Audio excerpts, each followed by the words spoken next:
in preparing for a performance. It's also crucial relatively early in practice as we move from seeing notes as individual entities and move to seeing phrases, gestures, movements, hand shapes, and more. It's like reading a language. When we first begin, we learn the building blocks of language. Letters for most of the Western languages. Those letters begin to form words. Words form phrases. Phrases form sentences. Sentences form paragraphs. Sentences and paragraphs provide meaning, information, context, and even emotion at times. As we move through each example from letters to meaning, we're still looking at the same things on the page, but how we understand them and interpret them changes completely from beginner building blocks all the way to fluency. How long would it take you to read and understand a paragraph if you needed to read letter by letter?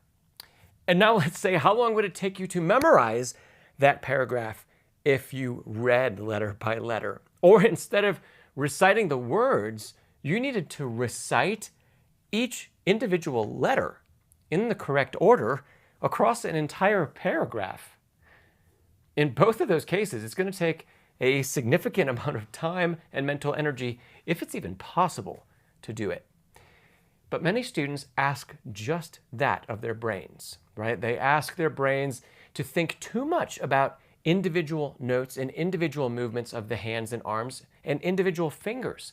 I had a student working on memorizing the first movement of Beethoven's Pathetique Sonata, and unknown to me, for probably a few weeks, maybe a month, my student had developed a series of mnemonic devices. In their case, it was a sentence where the first letter of each word corresponded to the names of the notes needed in the piece and in the correct order. One lesson came by, and as we were working a small spot, I heard my student mumbling something under their breath, something about ants and goats, I think. And so I said, what is that? And they described this method that they were using as a memory aid to help remember the music. Okay, while mnemonic devices are useful in a variety of fields to help with memory, something like that is one of the last places we should go as we're working on perfecting music, because it's far too granular. It's far too individual. If you can somehow come up with a cohesive sentence that describes a passage in music, maybe that will help with some theoretical memory and understanding of what we're playing.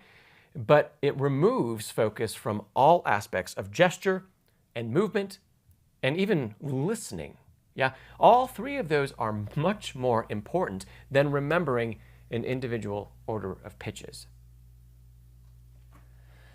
Hey everybody, welcome to Pianist Academy. I'm Charles Szczepanek, and another fantastic Wednesday live stream day. Woohoo! Thanks everybody for joining me here. Welcome Alexis and Bedlington Groomer C Drive. June, welcome. Rob, welcome. OCD King, welcome. Antonio, good to see old friends. Nancy, welcome.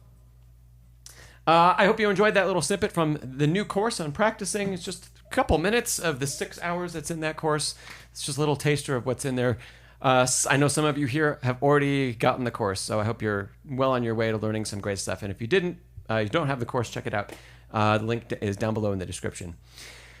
This is going to be a fun session today, I think. And Antonio sent in a question. He's been waiting a while for an answer because he sent it in about 2 weeks ago. And so we're going to kick things off with Antonio's question. But the rest of the session is totally open. We'll start with Antonio's, and I'll let you know what that is, and then we'll jump into everything else that anybody would like to ask about. And if you're, hey, Jess, I was just going to say, if you're tuning in and you haven't dropped a hello in the chat, please say hi. All right, Antonio, you asked, let me sum it up a little bit. So you said, I'd like your take on the theory of using stress, in quotes, to break a learning plateau. So you go on to say, everybody knows that it's easier to learn a skill from 0 to 90%. Oh, hey, Nico, welcome. Everybody knows it's easier to learn a skill from 0 to 90% than mastering the last 10%. And that maybe in order to gain the last bit, one must stress our brain by rising or raising the level of challenge above the one that's presently required. And you give a few examples. So let's say, like, for example, you have to learn 1-octave jumps and master it at 90% of tempo. In order to break the plateau, you suggest trying 2-octave jumps. We'll come back to that in a second. You say, the resulting challenge, I'm not summing this up at all. I'm just reading your whole message to me. The resulting challenge would stir the brain into a deeper level of focus and speed up the creation of the required neural pathways. Yes, so that once you go back to 1-octave jumps, the plateau would have been conquered.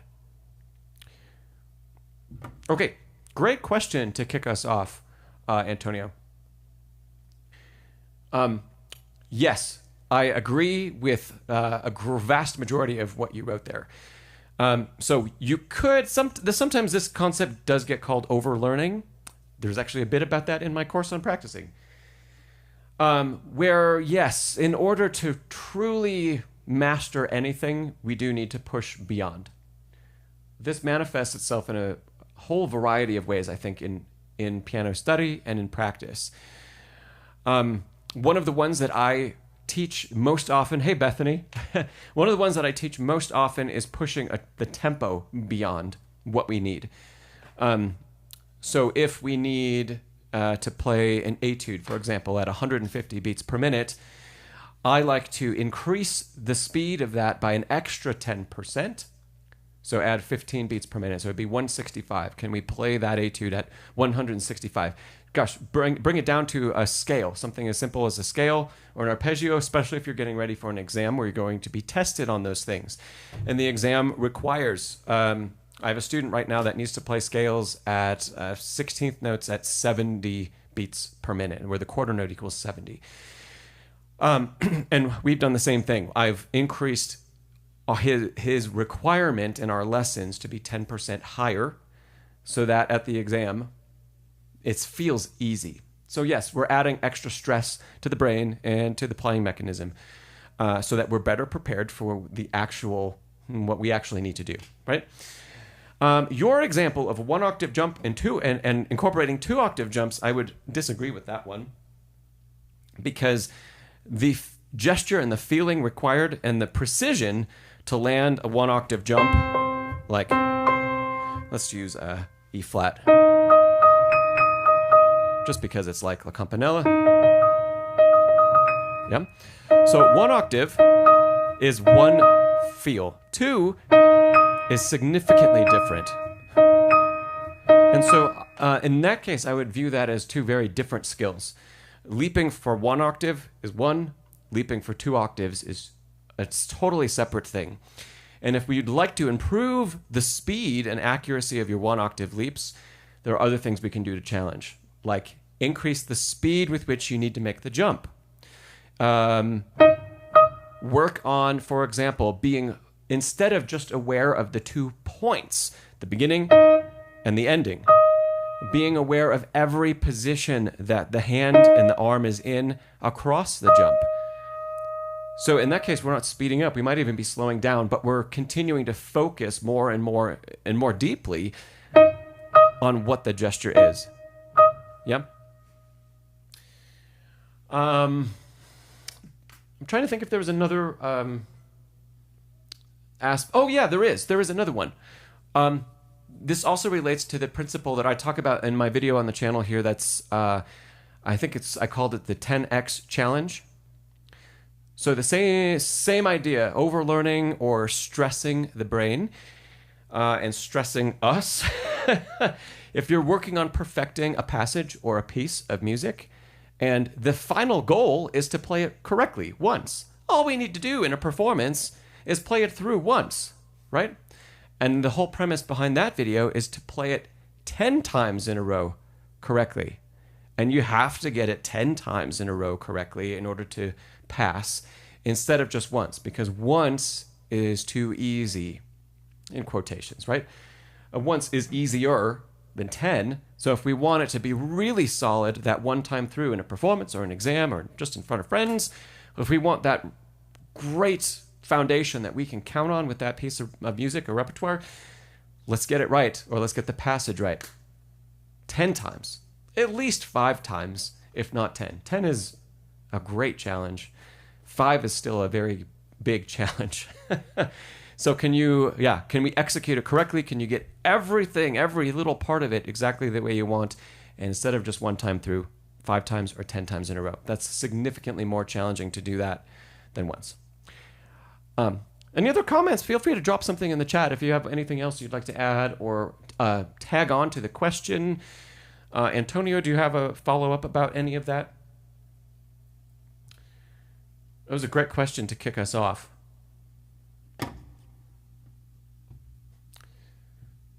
And welcome to everyone else who has tuned in. In the meantime, if you haven't said hi, please drop a note in the chat. Z-Spark, hello Z-Spark. I missed saying hi to you just a couple minutes ago. So welcome.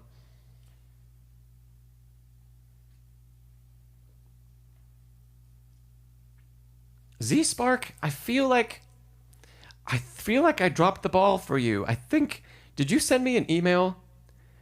And did I never respond to you? Because if I didn't, I will try to do that as soon as we're done with the stream today. Because maybe it's even something we can talk about on the stream today. I'll try to see if I can pull up the email if I didn't write back to you. I can't remember. Bethany, you say, interesting about going beyond the tempo, and that you think runners do this with race times going faster than you need before the actual race. Antonio, yeah, the 2-octave example, it was along the right lines. When we're doing this kind of overlearning, I think we need to be sure that we're not inadvertently changing the challenge.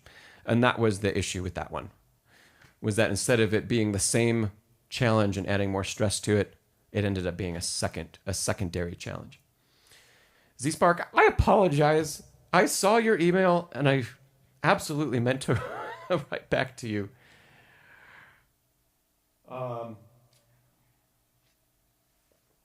me see if I can pull that email up and we can talk about your questions if they work on today's stream. Alexis, I like your follow-up for Bethany. Alexis, you say you find that peculiar because runners, wouldn't they want to run as fast as possible to win the race?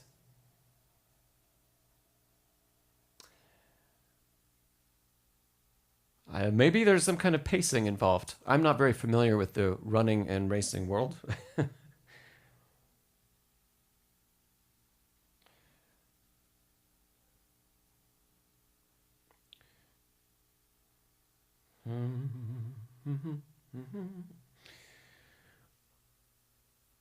Hey there, Newt boy.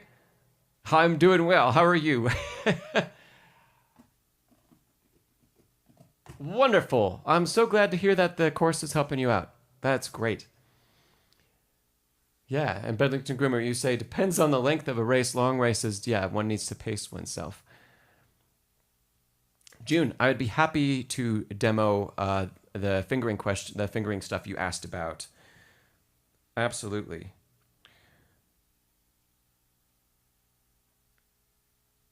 Great.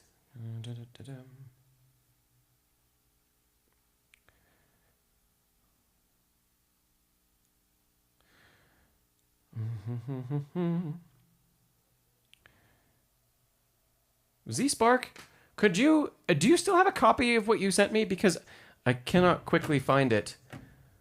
And I'd love to chat about it.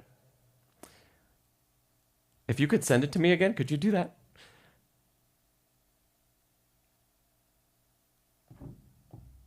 And yeah. I will start with, let's see. Bethany, you said, Alexis, it depends on the type of race. Your dad did marathon training. Okay, and practiced in that way. Cool.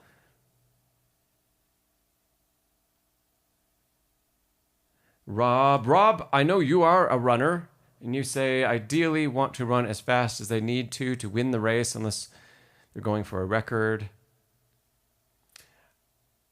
So let's draw that. Let's pull that apart a little bit. I think what Rob is saying is a runner would only want to run as fast as they need to win, not as fast as they possibly could. Did I break that down right, Rob?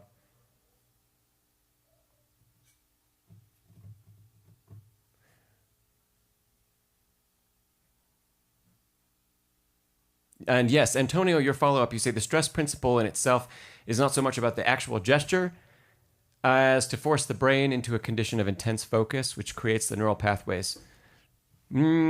Yes, the principle, yes. But here's my point. The pathways, for example, to play a 2-octave leap are different than the pathways to play a 1-octave leap. So you are reinforcing something, and with great focus, and with more focus, perhaps. But if you need to perfect 1-octave leaps, practicing 2-octave leaps is building a different set of pathways, not the same.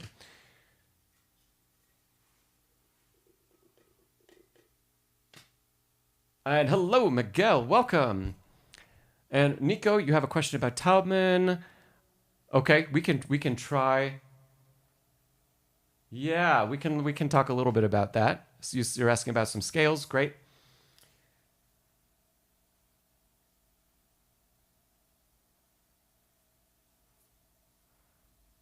Everybody's got some interesting opinions about the running stuff. Okay. We'll see if Z-Spark sends over his other note. But let's see. Let's go back to June, what you sent over. And I might even have that image saved here. I do. So I think I can throw this up on the screen. So June, are you just beginning work on this piece? And could you...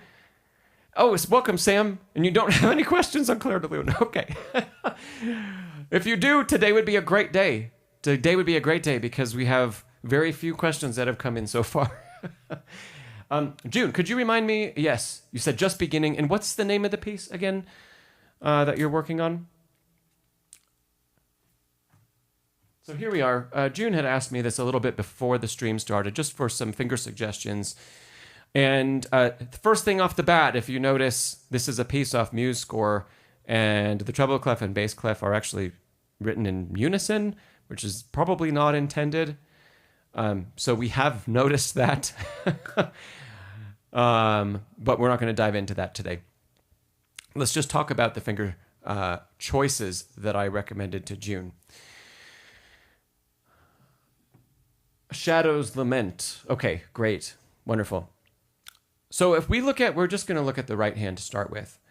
And if you look at the lower fingering choice, the one that begins with 5, we have 5, 4, 3, 2, 1, 5, 4, 3, 2, 1. Okay.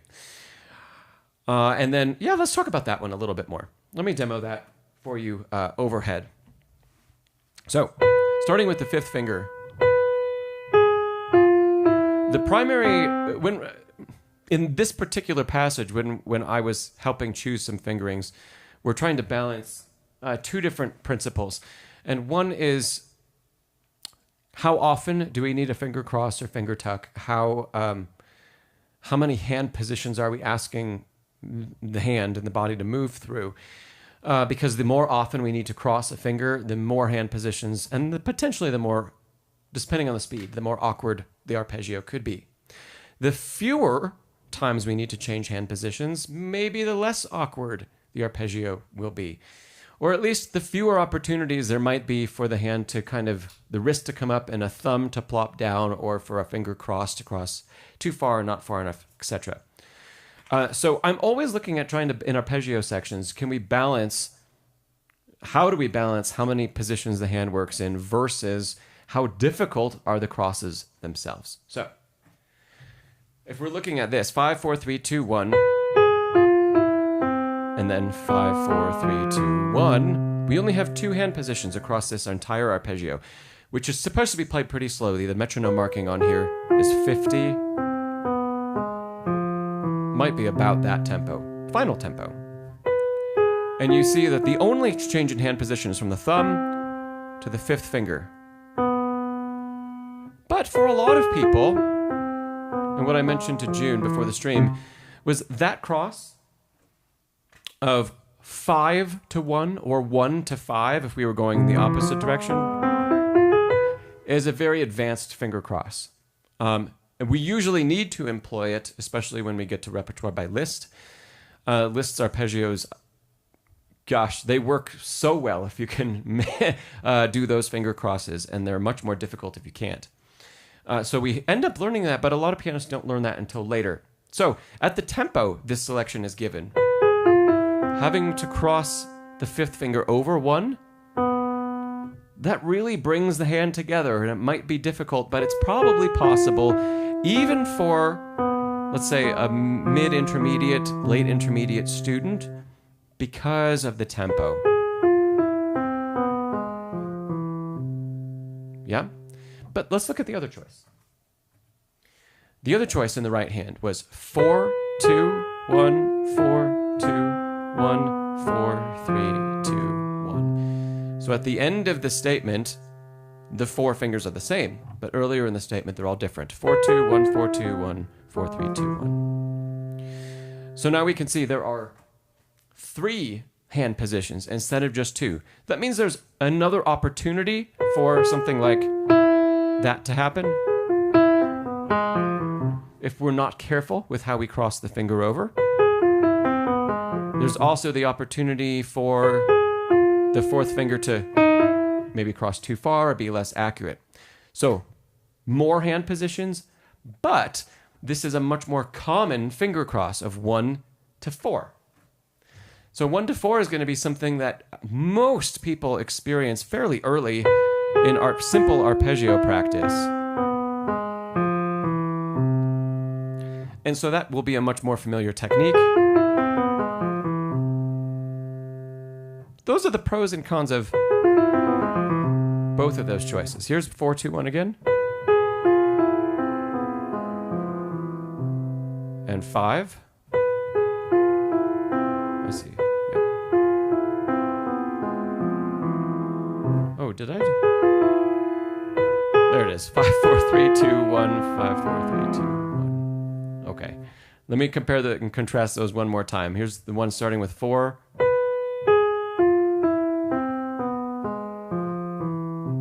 And the one starting with 5.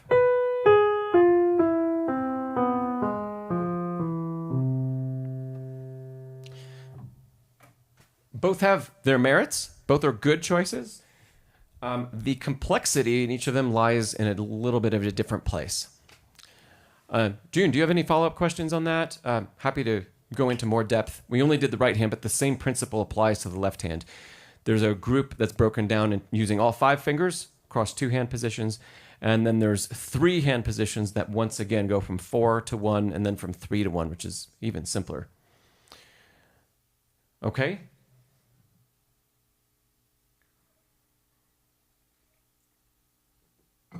Yeah, my pleasure, June. Happy to help. Okay, great. Let's see here. Z-Spark, thanks for thanks for bringing this back up. You were talking about improving sight reading. You've neglected your sight reading, but you feel like you're bad at instantly recognizing intervals. And do you have any good exercises for training interval recognition? Okay.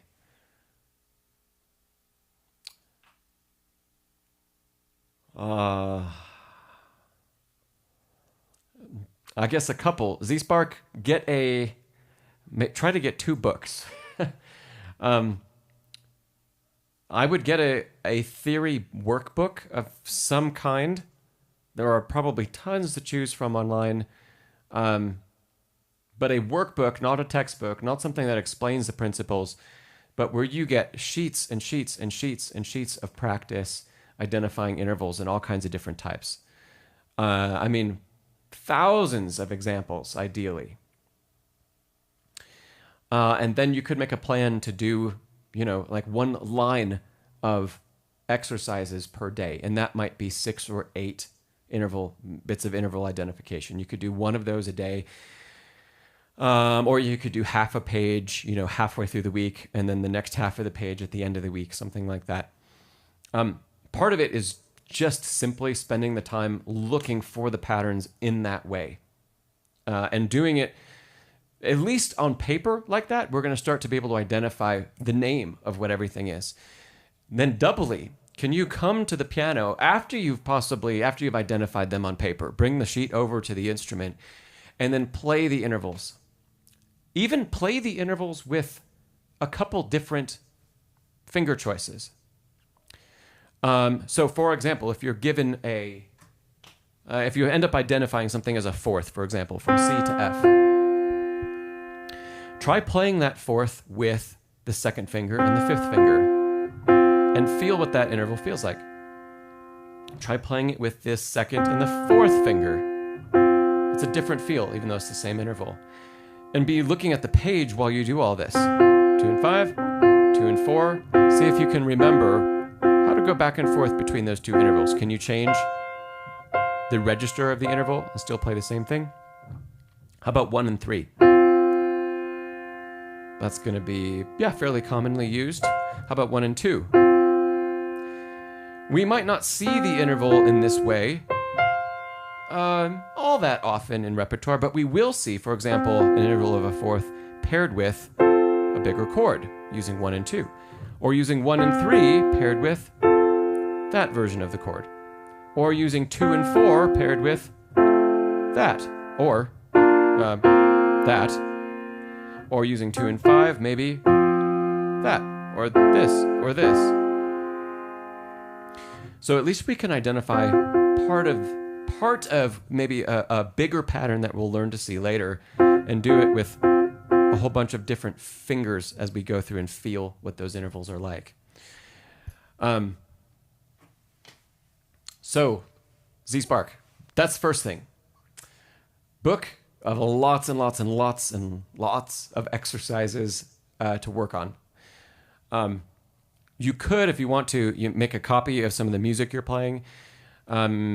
That would be like an instant thing. You wouldn't have to wait for anything, but it's going to be a whole entire piece with notes all over the place. But you could also just start by identifying intervals within the piece itself.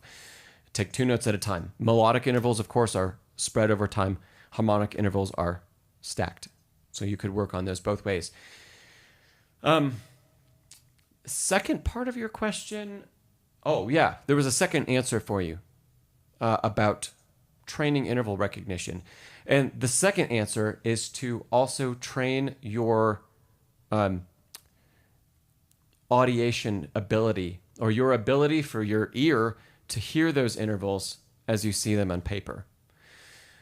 So if you have exercises to look at that are just 2 notes, you could, for example, identify the interval, come and play the interval, focus on the feel of it, and then can you sing, or can you imagine accurately? Singing doesn't have to be quite as accurate, but if you're imagining it only, can you imagine accurately what those 2 pitches are and the distance between the 2? And after you've played it and you're not playing anything anymore, can you still hear what the interval sounds like? Z-Spark, there are some great resources online. If you look up interval recognition songs, that's a primary way that we teach interval recognition. I picked a fourth. How many people here can identify what songs begin melodically with a skip of an ascending fourth? There's a ton, but there are some extremely famous ones that just about everybody knows.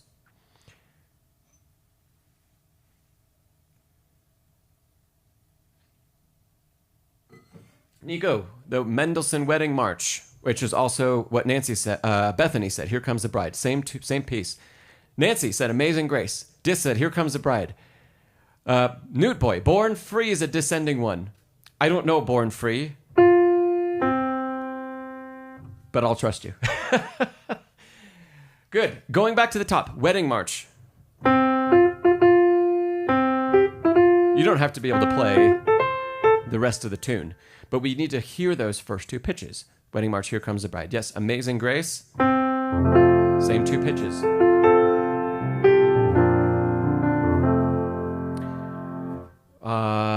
Another one. Yeah. Jane. Yes. Bedlington Groomer. Auld Lang Syne. Yes. Yes.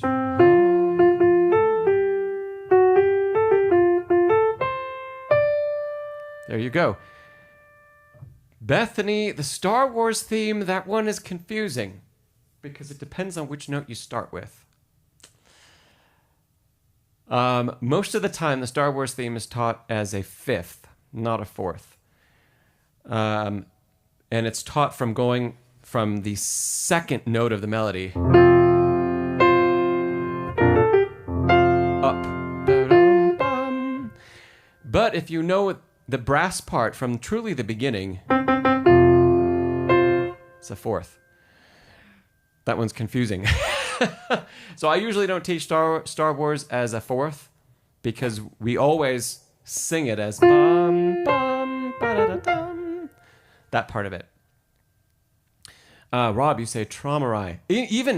Rob, you even got the key correct. I'm playing this in F major. Opening two pitches. Yes. Yeah, Newt boy. Yeah, also got it. Very good.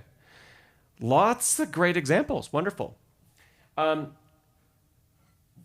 Z Spark, you said any book recommendations? I don't have any off the top of my head. If other people do, I think one person dropped in a YouTube channel. Joe Lugers, I think his name is. So you could check that out. I'm not familiar with his channel.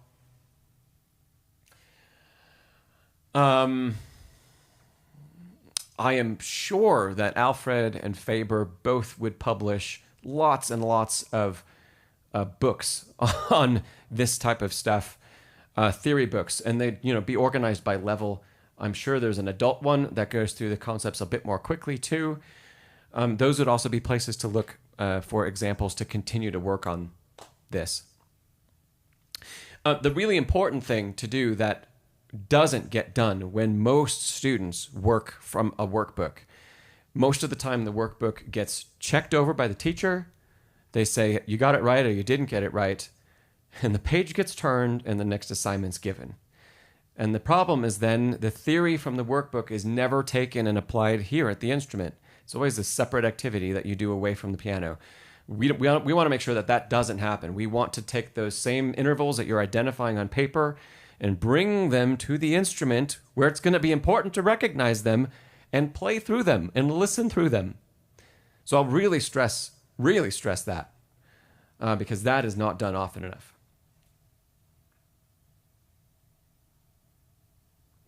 And Bedlington Groomer. Well, thanks for the pitch, Bedlington Groomer. In my really big Christmas course, it's about 10 hours of content. I go through and I talk about interval identification as a part of sight reading and learning to sight read and see patterns better. And I do give a lot of example sheets to go through. I think a ton, like 60 examples with all kinds of different stuff worked in there. 60 examples per page in many pages. But if you want just that kind of practice, there will be resources that are just fully dedicated to that. It won't be just those concepts applied to the pieces I talk about in my course. But hey, if you want the course, please go ahead and grab it. A lot of people have said a lot of positive things especially about the sight reading portion of it. So, Newt Boy, I like that idea too. You say a good idea might be to take a blank piece of paper, write a bunch of random intervals, and then take that to the piano. That's also that's a great way to continue to build your own resources as you go. And as you learn intervals, they're usually brought to us or taught to us, starting with just a few, and then we expand and add a couple and a couple more and a couple more. So if you wanted to create your own sheet and just write random stuff, that'd be great because you'd also know that you're going to limit your selection of intervals to the vocabulary you already know. So you won't have to identify something strange that you haven't practiced or seen before. So I really like that idea. Yeah. And you say, Z-Spark, you want to be able to sight read hymns because you go to an old school church that does a lot of hymns. That's great. I love it. And you'd like to be able to fill in one day. Yes, yes. Hymns, Z-Spark, here's another thing. If there are hymnals that have writing in 4 parts, if you can take one of those home, and it's okay to take one home, that would be fantastic practice, and just read one hand at a time, or just read treble clef for soprano and alto, and bass clef for tenor and bass, and you'll have tons of harmonic interval practice. Every page will have examples. So that would be fantastic. And then you can also you can identify them like a theory exercise, and then you can also start to play through them as well. Bentley's and Groomer, you say the app Tenuto has interval training and testing. I've seen a little bit of that app. I think it's pretty good. So that could be, I believe Tenuto, correct me if I'm wrong, but I believe that it's also for ear training. And so Tenuto will give you, they'll play the interval for you on the app, and then you have to identify what was played. It's also a great skill to build. Great, Z-Spark. I'm glad we got your question answered, and I'm glad we spent some good time on it. Yeah, thanks for your patience. Let's go back. Let's see. So, Nico, I think you had the next question for us. And you wanted to talk a little bit about Taubman and scales. You say, when you play scales, it looks very effortless, like you're adjusting, and like you're adjusting for the lengths of each finger. Mm-hmm. Yeah.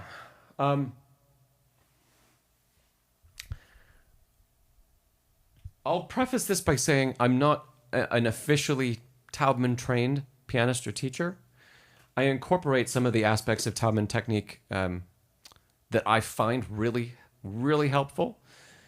So I don't know if this will be a comprehensive answer to that question, but I'll do the best I can.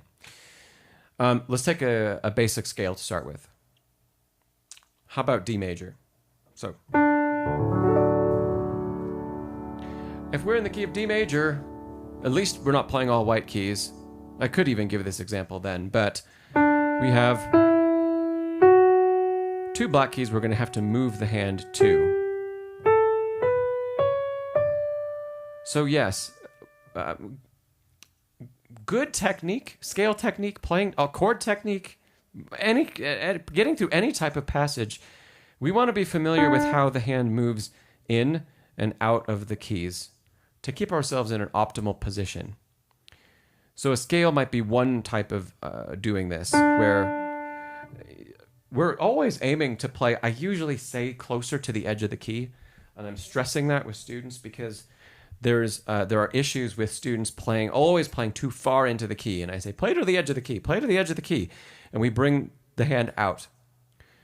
Ideally, we want to be playing really probably close to the middle of the white keys. That's where we want the fingers to land.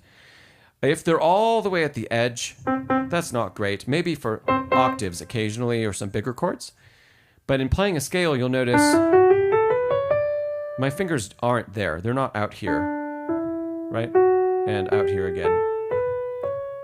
So the language I use with different students depends on what the problem is. If the problem, for example, was that, I'll go back. If the problem was they were playing this scale and all the fingers were way up here, I'll end up saying play toward the edge of the key because that is going to be a more extreme fix to the problem. Yeah. There is still, though, movement of the hand in toward the 3rd finger and then out toward the thumb. And then in toward the 4th finger, out toward 5. So the wrist is always moving in and out. The arm is moving in and out as we play. How we navigate that is going to be different depending on the scale, depending on what fingers are in use. Let's actually go back to C major because this is a great example. If we're in an optimal place to play the 3rd finger, right in the middle of E, right in the middle of the key, right? The thumb is actually off the keyboard because the thumb is so short. So even if we're playing a C major scale, the hand starts further into the key And then as we play through second finger and third finger, there's a very gentle movement, but movement out of the keyboard. Then we can cross. And then when we play toward 4 and 5, there's movement back in. So if I kind of pause in the different wrist positions, 3 is out here. And look at how far away from the key the wrist is. 5 is here. 1 is kind of closer to where 5 was, especially if we start back at the beginning. 1, 2, 3, the wrist moved out. And then wrist in for 3. Yeah. So that's a little bit of an example just on the in and out motion of playing scales, making sure we stay in the most optimal position. Nico, you say, do you think of 2 wrist circles when playing upwards, like 1 for 1, 2, 3 and 1 for 1, 2, 3, 4, like in the Hand and Faber book?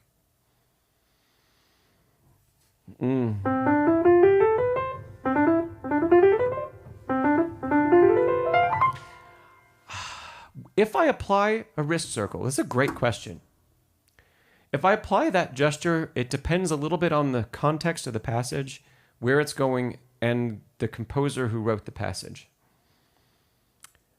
If I'm playing like a Mozart scale or a Mozartian passage, we'll just pretend it's in C major. I'm going to do very little wrist circle movement.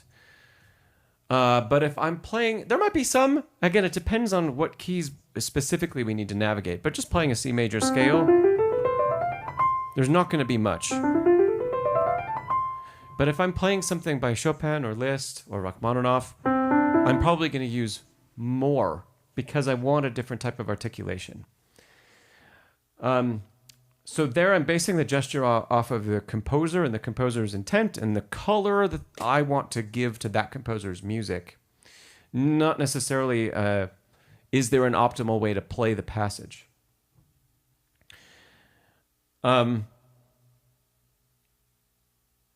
That said, Nico, I know you're working on Burgmüller's Arabesque. And that is full of somewhat scale-like passages, but they're like 3 notes or 5 notes long. And those, because of the release at the end and the pause, hey, Brad, because of the release and the pause, those are fantastic applications of wrist circles. They happen to be a 5-finger scale. And even the left hand, there will be wrist circles or a form of them that gets applied. Even though Burgmüller is almost a contemporary of Mozart, almost. More so a contemporary of Beethoven. So the approach to playing the music you'd think would be similar, but we can do more wrist movement. But again, depends on the passage. Let's talk a little bit about, just very quickly, about rotation. I know enough to explain this, and I also know it well enough to tell you that I don't particularly use this principle of the Taubman approach, in scales in particular. I use rotation a lot, but not always in scales. So if we're still in C major, Taubman teaches that every pitch can be a rotation, and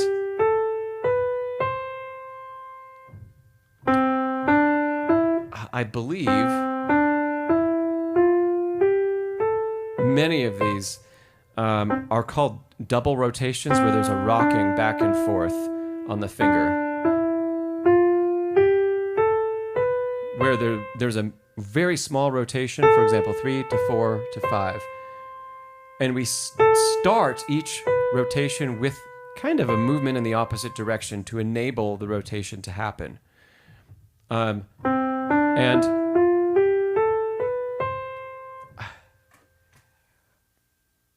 I love the idea of rotation in playing a lot of stuff. I never incorporated in scale technique because to me it feels and seems totally counterproductive. Yeah, so Newt Boy, yeah, exactly what you said. You said because they minimize it to the point that it's no longer there, but is it really there anymore? And that's also my question to the group that practices that, is that once you've practiced all that rotation on every note of a scale, if you need to play something that fast, are you truly rotating on every single pitch? Because if you are, the whole arm would just be this, almost making like a tremolo motion. So I personally don't subscribe to that way of approaching scales. I prefer thinking in bigger gestures, usually across whatever the hand position is. So this is one gesture. This is another. Especially if we want to play faster. One gesture, one. Instead of a lot of micro movements like that. For anybody that is a big Taubman follower, I'm not saying that it's a bad technique at all. I'm sure it works splendidly for some people. I just personally don't employ it myself. Nico, yeah, you said they never understood the concept of double rotations in the same direction. Some people that I know that are really heavy into Taubman technique have become that because of battling injuries and other issues in their playing, where their approach to playing from the beginning was so unhealthy that they needed a very different technique and a very different approach to just be able to play the piano again and to learn how to do it in a more relaxed way. And if I were to kind of sum up a lot of Taubman technique, it's about body position, optimal body position, and use of kinetic energy that's already in the system. It's already in use, and we're just harnessing it to reuse it again. And those principles I really agree with. And that's where the double rotation comes from, is that we're never stopping movement. So movement is always moving, and then it's turning a corner, and then moving and turning a corner. Richard, hello, Richard. Taubman is Taubman. Thanks, Nancy. Yeah, there are some videos over on Tonebase that explain Taubman technique, and Edna Golansky, who has been on the Tonebase channel, she runs the Taubman Institute currently. She's a great resource. So, Aniko, I know you asked this question, but look up her stuff, and you could look up the Taubman tapes. I think you might have to buy those. And there would be really, really in-depth explanations of the technique and how to employ it. So, Nick, I hope that answers your question, Nico.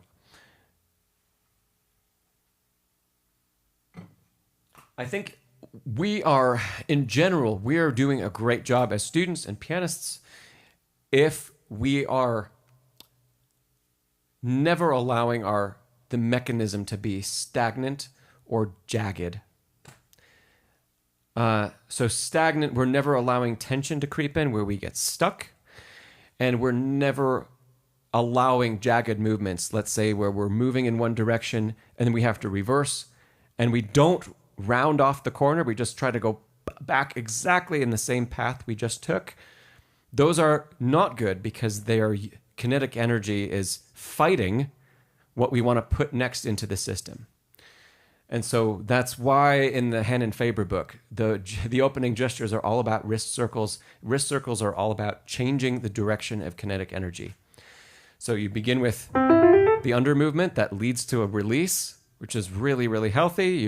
Then the next page is over, coming back to the thumb. That's really, really healthy. Page 3 incorporates both into a lower gesture that turns around. That's why the gesture is called around the corner. It turns around to lead kinetic energy back. The energy that we put into the first note, getting it to work then on a descending movement instead of it only working in one direction or another direction. And that's accomplished by little circular movements. Cool. Great question, Nico. Hello, Sundeep Spartan. I'm going to come back to your question in just a minute.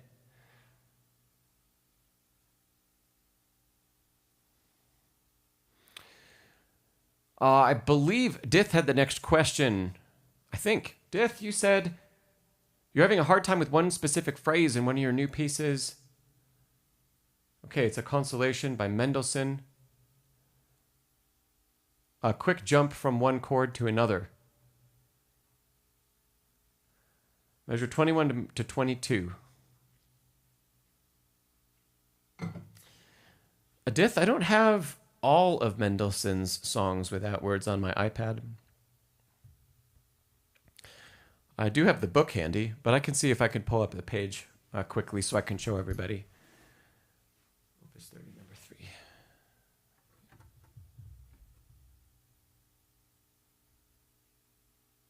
Oh, you might be in luck.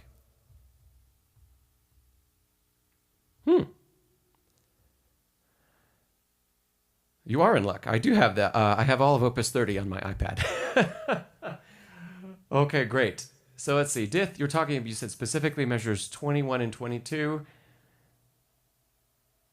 I don't have measure numbers, so let me count them. 1, 2, 3, 4, 5, 6, 7, 8, 9, 10, 11, 12, 13, 14, 15, 16, 17, 18, 19, 20, 21, and 22. Okay. And you said E, G sharp, A sharp.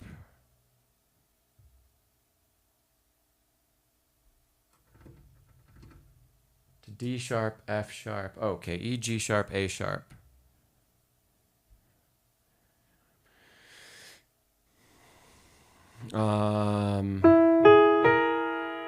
C sharp. Okay, great. We are talking about the same spot. The last 16th note of 21 into 22. D sharp, F sharp, B, D sharp. Yes. Let's see. What is this?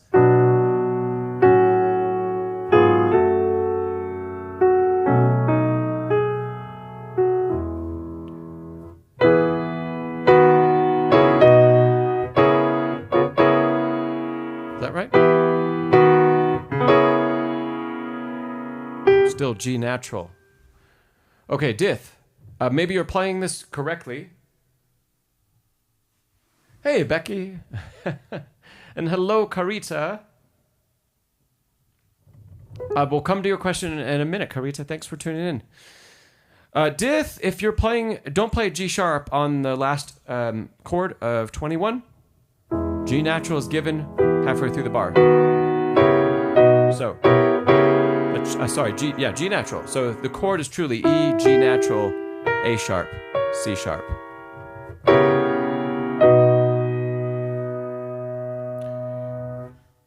Okay, great. Now you said, is it just that the having trouble hitting the B within all those black keys? Okay, great. I've got a solution for you. From the point at which we play the 16th note chord, and actually it begins all the way in 21. If you're not already playing the first, the E minor chord in 21, with fourth finger on the B, use fourth finger on the B in the right hand. Fourth finger will stay on that pitch. And then, when it's time to play that chord in the right hand, E, G, A sharp, C sharp. Fourth finger is still, look, over B. So the fourth finger doesn't have anywhere to go. It's there, it's still there, and then it's going to remain there, just not play. And then it plays. Okay. So then this movement,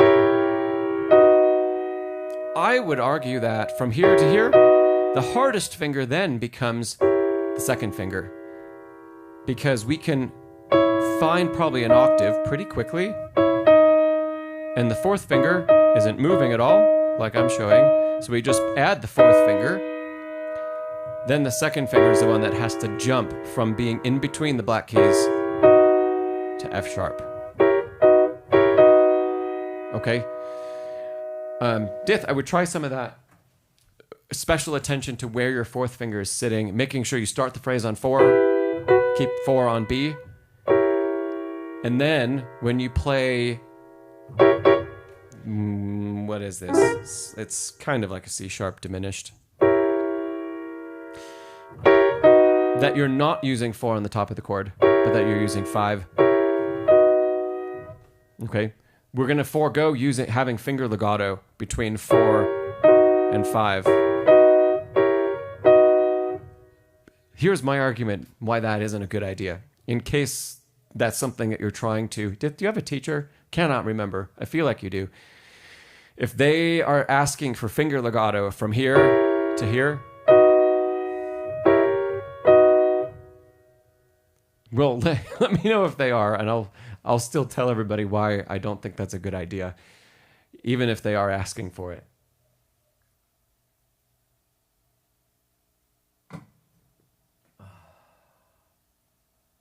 Okay, good. This is a side project. Great. All right, here's the problem. This chord, if we're trying to legato without pedal connection and connect the melody from here to here, the only note that's going to be possible to play with finger legato would be 4 to 5. Because all of the other fingers, 1, 2, and 3 that are in use, they all have to pick up and move. Which, no matter how legato we make that connection from 4 to 5,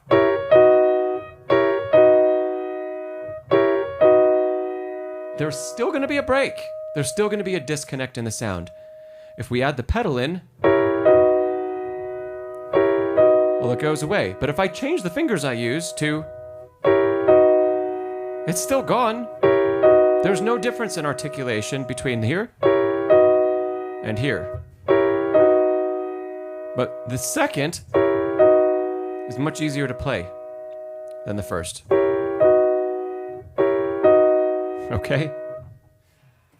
Okay, that's my reasoning why. So anyway, Dith, fourth finger. Get that fourth finger on B. Keep it on B, even when it's not in use on the final chord of the bar. And you'll have the same thing happen in the measure after that.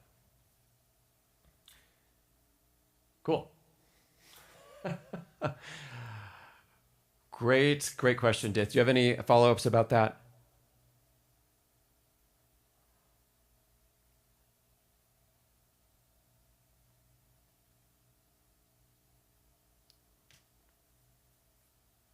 And I see, Alexis, you had a question too.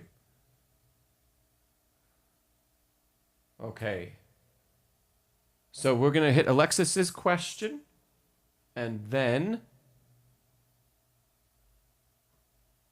we will get down, I think, to Sundeep's question.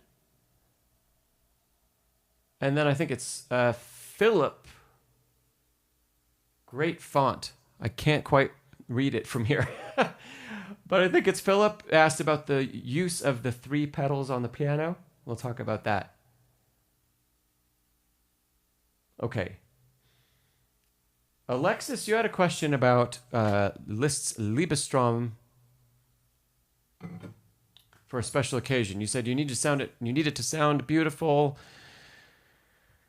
But when you play the first cadenza, it sounds mechanical. I don't have Liebestrom on my iPad. I have it in a book. I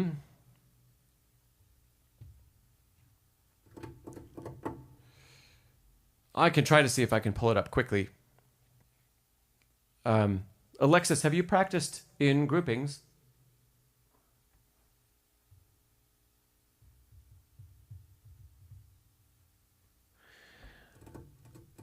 I can't think of exactly the notes in that cadenza off the top of my head, but I'm sure there's a way to use groupings to practice that.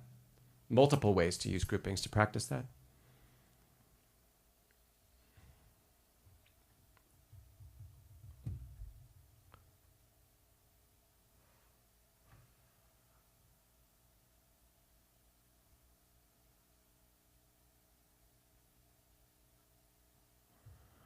I'm just trying to download a copy of the sheet music so I can share with everyone.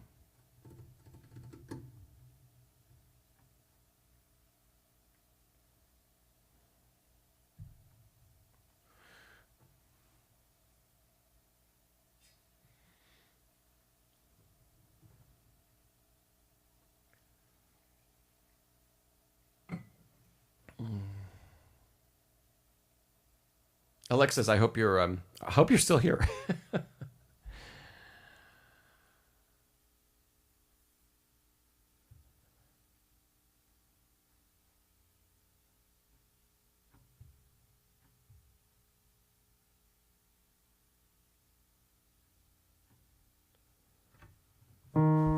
Okay.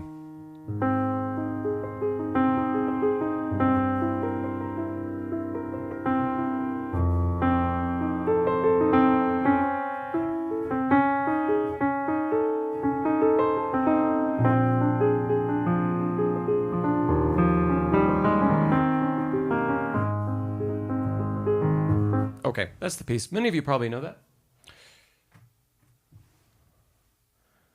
We're looking for the first cadenza. Okay, great.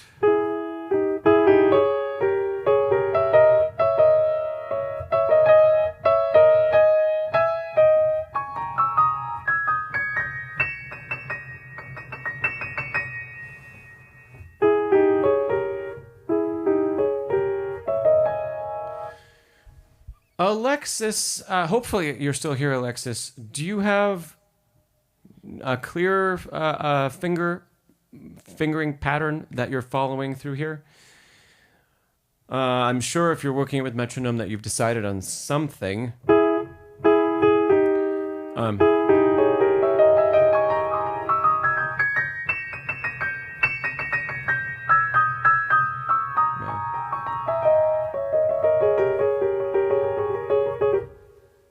Did you say your favorite piece?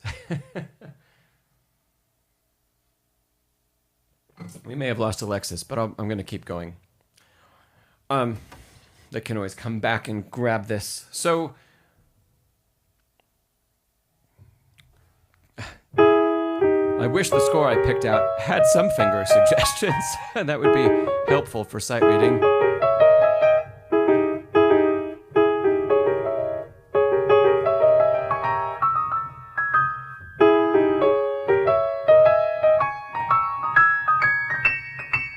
Okay.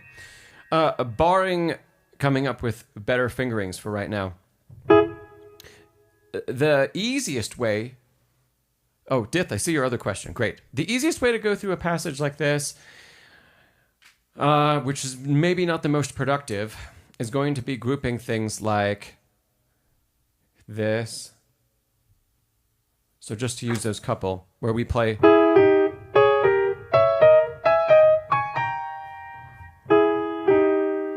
But that doesn't give us any practice, any great practice at quickly getting to the next hand position. And the next hand position happens after each red line. So the first thing I'd suggest doing is actually breaking the groups into the harder groups of 2 pitches. So...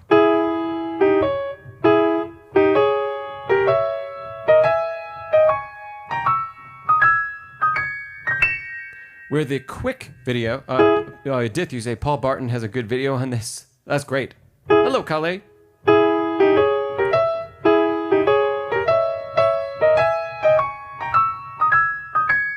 This got us back a little bit to Antonio's question that kicked us off today. This, I'd say, is another way of stressing the brain and challenging us, is that in practicing the movement that's harder in the passage, which is the skip from here to there. Bum, bum, bum, bum. With the correct fingers.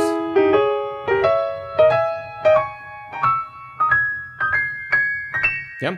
If we're going to practice that, then when we go back to put it together, it's going to be much smoother, because the hard part is what's getting the most of our attention. Versus, if you only practice this with a metronome,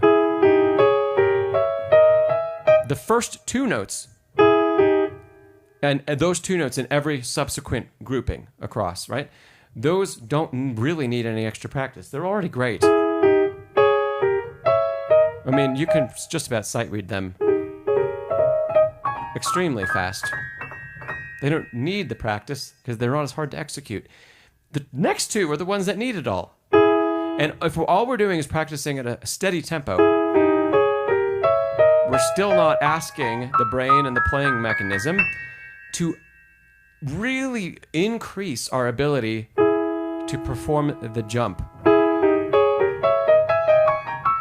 which in a lot of Liszt cadenzas involves actually not finger legato, but just shifting.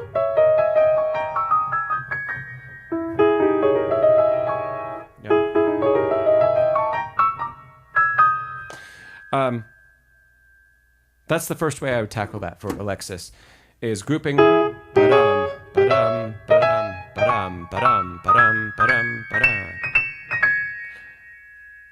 the opposite way that maybe feels natural. And that, if we really push the tempo through there and try to do it accurately, that's going to improve the smoothness of that the most, more than trying to play everything consistently and just get it faster. Newt Boy, I'll answer that question quickly before I go back to some other things. You say, how do you handle irregular note groupings like you see in a lot of Chopin? You're probably thinking, thanks, Richard. Newt Boy, you're probably thinking of, groups of like 13 or etc. that don't fall, they don't divide well across the beat or across maybe what the left hand is doing, for example. Do I try and sync it with the metronome click? No. I don't love using the metronome often and occasionally, but very often moments like that in Chopin, they're an expression and they're a gesture, and the performance is also not going to be metronomic. Very often performers take sometimes considerable amounts of rubato across those passages. And if you tried to put a metronome on while you're listening to a recording of somebody play them, you'd find they're way off. So I don't think that it should be a priority for us to learn how to necessarily go from the tempo that we're playing and have it click at us and then fit whatever that passage is, 15, 17 pitches, into that click. I have a slightly different approach, and it doesn't involve the metronome. We don't want to break time, and we still want to feel what the intention is. We don't want to say, well, whenever Chopin gave us that, it's just totally free. It's not totally free. There's still an underpinning of probably some sort of accompaniment, right? There is still structure around it. Hey, Joey. And hey, Seth. Welcome.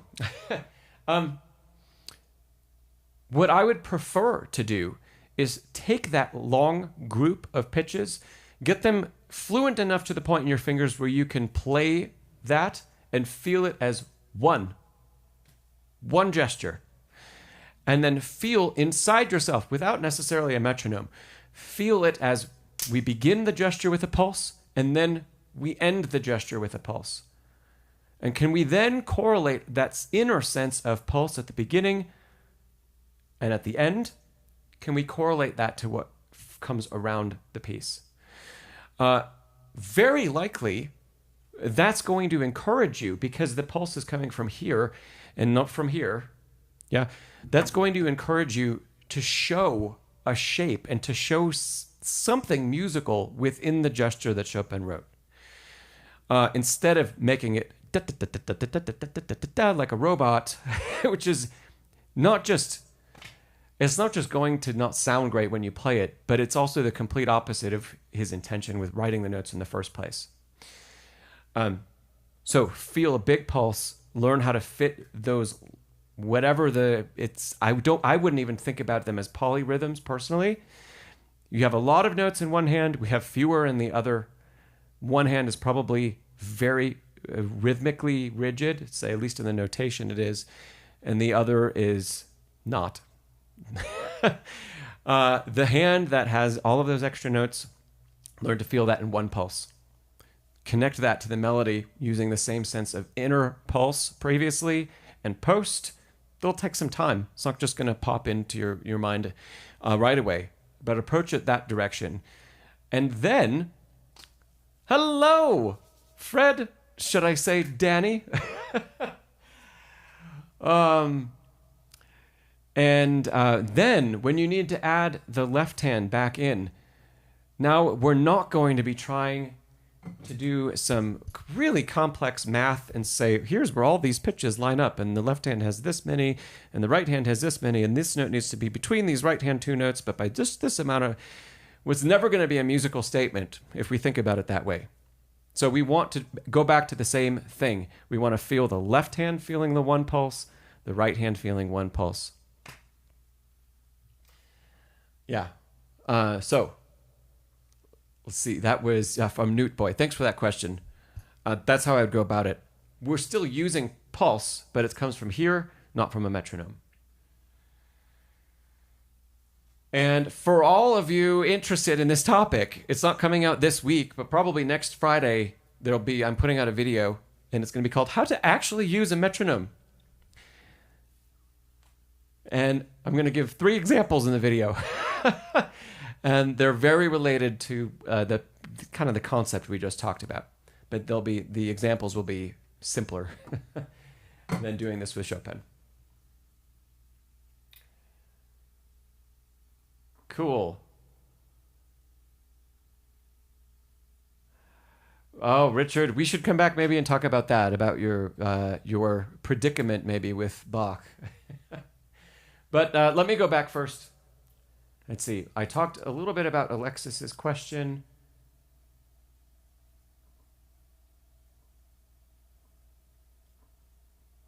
And I know there were 1 or 2 others that I didn't get to yet. Oh, there's Alexis's question. Okay.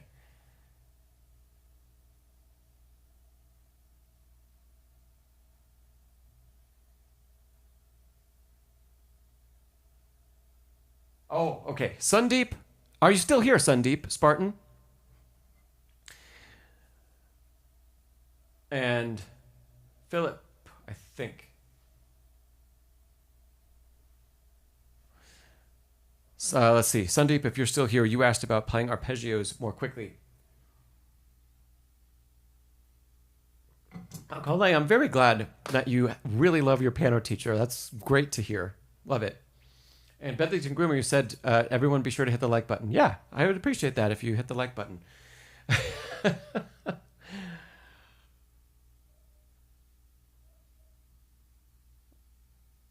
I'll give Sundeep a minute. And if it was Philip that tuned in, if they're still here, chime in, one of you or both of you, and let me know, and we can go through your questions. Oh, hey, Whitney. Great to see you.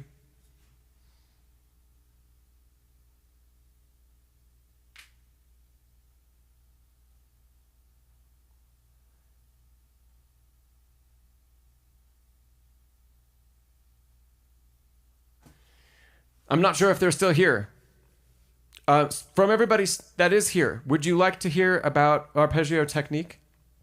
Some of you that are regular viewers, you should be able to answer this question already. How to work on playing arpeggios more quickly. I know I've gone through it a couple times on the stream, so if Sundeep is not here. Brad, you say yes to working on arpeggios? Okay, great. Then I'm happy to go through it. I didn't want to go through, because it'll be a little bit of some of the same technique that I've shared in streams before. But I'm happy to go through it.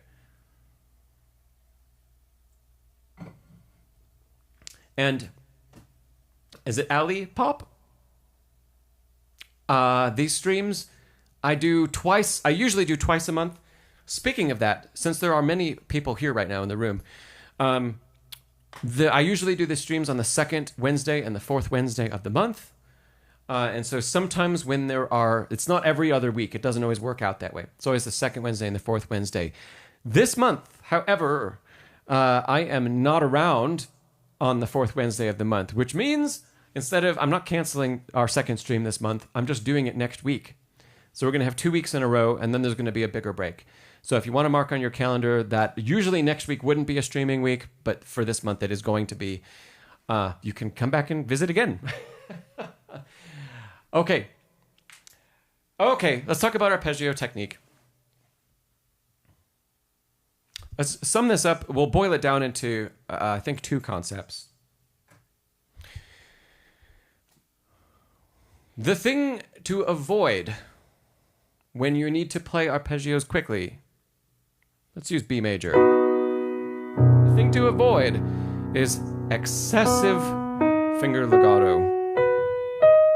Anytime we play an arpeggio with finger legato, we need to be able to do that, by the way. It is an important skill.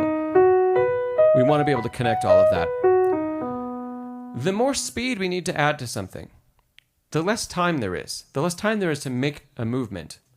The less time there is to put the hand in a less optimal position. And you can see, placing the thumb under the hand, I think you can see, this, holding the 3rd finger on F sharp and moving the thumb to B to play, is a position that's full of tension. And the tension is right under here.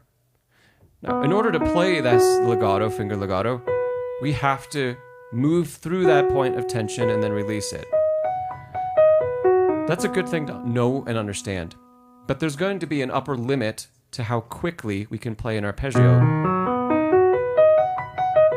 If I'm going to try to push the tempo that I can utilize that technique. And if I do, that's about as fast as I can play it. And you can hear there's even some inconsistency in the articulation. However, if I just choose to let the 3rd finger go, and the thumb on the way down, whatever the finger is that's preceding the change in hand position, there's a tiny little break in the legato, right?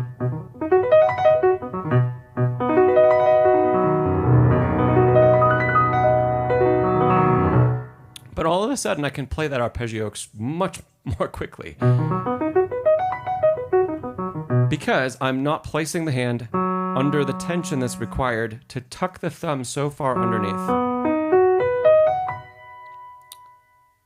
That is, I guess, a summary of the 2 ways to practice arpeggios. 1, finger legato, because there will be times that we cannot use the pedal to connect things and we have to be able to use finger legato. But also knowing that there's an upper limit to how far we can stretch or contort, really, the hand, what the position that we can put the hand in, and all of that movement of the fingers, especially if they're going like this, that all takes time. And if we need to play at a faster tempo, we can only do little movements. We can't do big movements. We did this on the stream last time, right? Wave your fingers. And the more natural of a place that the fingers are sitting in, not stretched, not curled up, the more natural of a place the fingers are sitting in, the faster they move. That principle also applies here. So,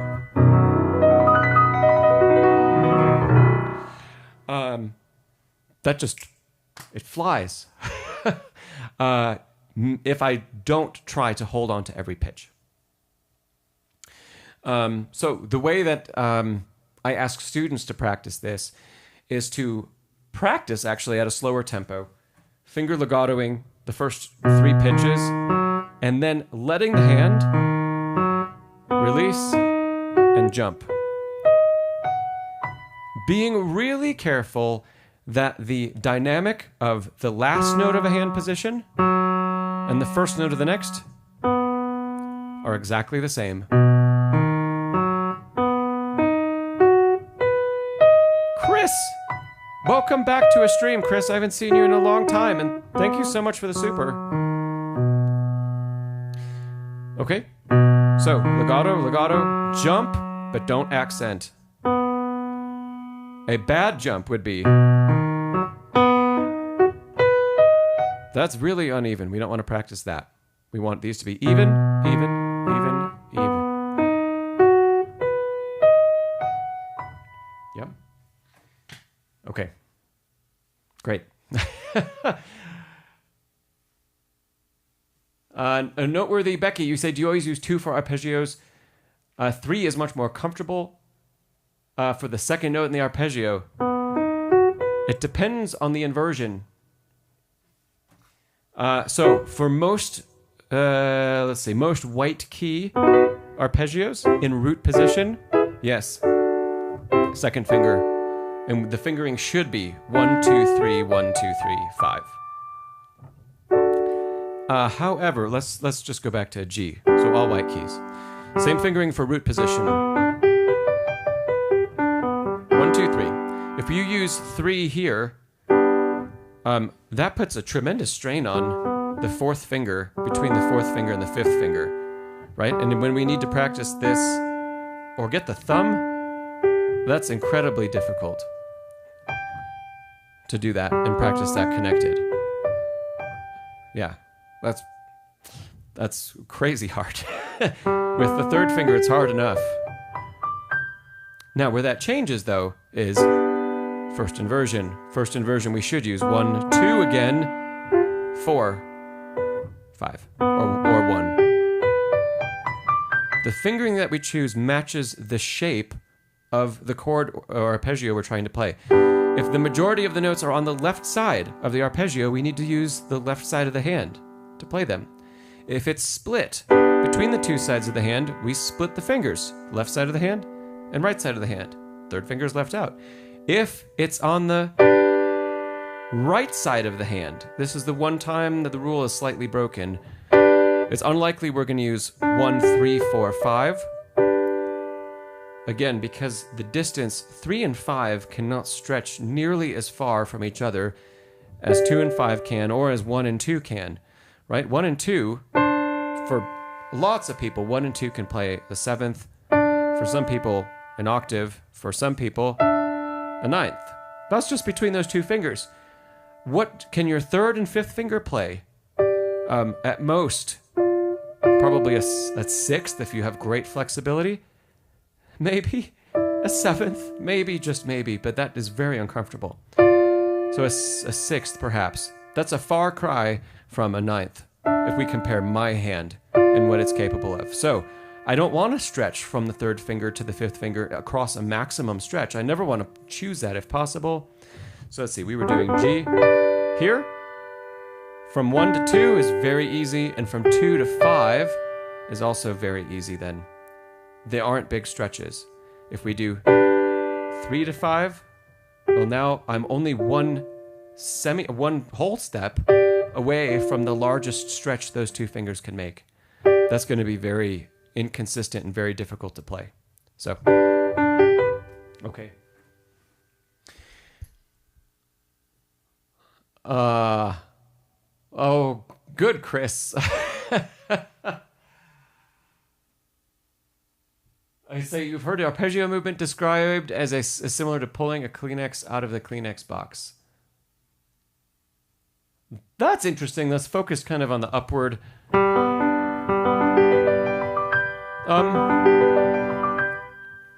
I can see that a little bit. There'll still be a limit to how quickly you can play with that kind of upward. And that also encourages the hand to move really far away from the keys and then drop in, which is what we don't want to have happen. And Seth, you say pulling a zip for scales. Yeah. If you can think about pulling a zipper sideways, then yes. At least going up for the right hand and going down for the left. Can I play tenths easily in my left hand, says Newt Boy? Tenths? Sure. Most tenths I can. I can play tenths from white key to white key. So that's a major tenth, minor tenth, yes. I can just reach black key to white key tenths. And I cannot at all reach white key to black key tenths. Because even though they are the same interval, they're the same definition, and they're the same musical distance, on the keyboard, they're not. You can actually take a tape measure, and there's a significant difference between, for example, like a minor tenth from B to D and the major tenth from like D to F sharp. I believe it's like a half an inch different in the stretch you need to be able to execute those. It's really considerable.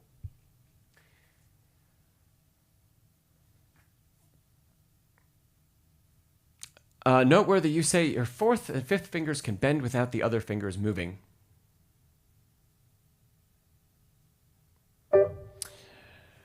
We might need to talk about that some more because I'm not sure how that will help us play arpeggios, which is what we were talking about. I'd really want to see your hand do that to get an idea of what's going on. So maybe we can coordinate that.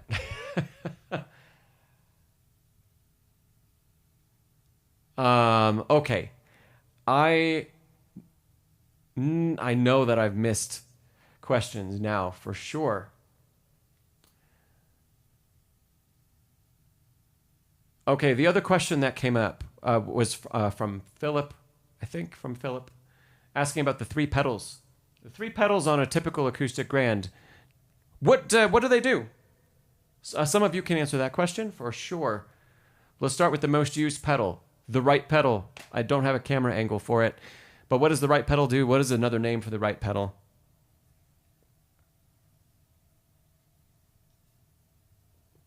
Sustain, great. It's called the sustain pedal. It's called, it performs a sustain for us. What does it actually do inside the instrument?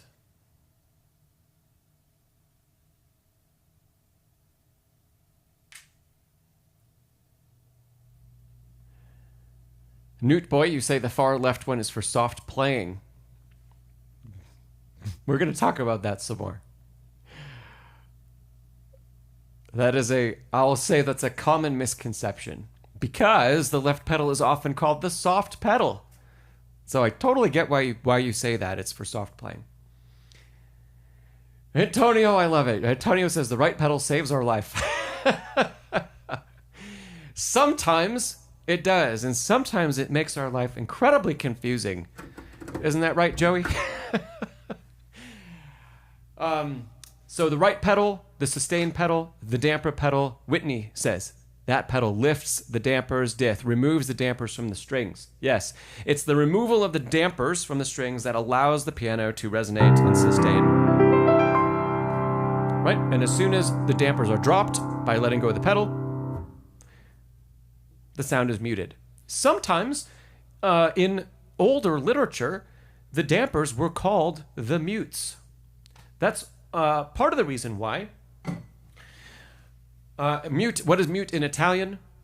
Antonio, help us out here. What is mute in Italian? Like a mute on a violin, for example.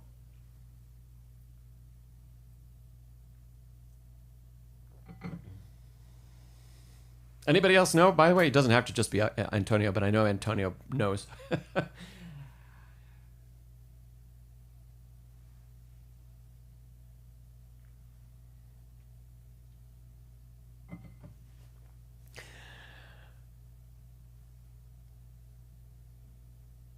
Yes. Okay. You say mute is sordina in trumpet. It's also sordina, a sordino in piano. I'm not sure about the last letter. Sordina, sordino. Might be sordina on piano too. I'm probably confusing my Italian and Spanish a little bit. When a piece of music, let's say, this is more common for other instruments like violin, trumpet. If it says senza sordina, senza means without, sordina, mute or mutes. So without mutes. Okay. Oh, Dith. Your grandma liked sordinos from the tin. Funny. Okay, so if it's more common in orchestral players to see like con sordina, senza sordina, with mute, without mute. And for them, that's a very specific piece of rubber usually these days. For trumpet players, it's I think it can be made out of many materials, Trumpet, it goes in the bell of the trumpet, and it completely changes the tone of the instrument. On piano, there have been two uses throughout history of the word sordina. One has meant the dampers, and that is, so the dampers were called the mutes for good reason. When they fall on the strings, they mute them. Okay. If you have a good copy of Beethoven's Moonlight Sonata first movement, right above the first bar, it says senza sordina, without mutes, which has led people to believe that Beethoven intended this to be played with the damper pedal depressed, so the mute's not on the strings at all for the entire duration of the movement. We could go into big talk about that and why it may or may not be applicable today. But there is that marking, and it uses that word. And in that case, the word means the dampers, sordina. Later on in the historical development of the instrument, the piano, sordina also referred to a piece usually of leather that was like a mute strip. It's like what you'd find in an upright piano today. But lots of upright pianos have a practice pedal, the middle pedal. When you engage the practice pedal, it puts a piece of felt, so a piece of fabric, between the hammers and the strings, and you get a much quieter tone. So all the attack is gone. It's very, very soft. It's typically called the practice pedal because you can engage it, you can shift it over, and then you can play really heavily on the instrument, and it doesn't put out a lot of sound. So you can really go to town, and if you live in an apartment, you might not disturb people. However, for example, in Clair de Lune, Debussy actually wrote con sordina at the beginning of the piece. So with mute. And we know that Debussy had at least one instrument that had a mute pedal where a piece of leather could be engaged between the hammers and the strings. And so when Debussy says with the mute, it doesn't mean that we don't use the damper pedal. It doesn't mean the opposite of what Beethoven wrote. It would mean, if we had an instrument capable of it, that we would actually play with a piece of fabric between the hammers and the strings, and we'd get an incredibly soft and ethereal sound. There are almost no pianos in production today that have a mute pedal. It wasn't a thing that lasted very long, so unless you have an upright. So, just an interesting use of the word and how it has meant two different things in the history of piano and two very different things in two very famous pieces of music.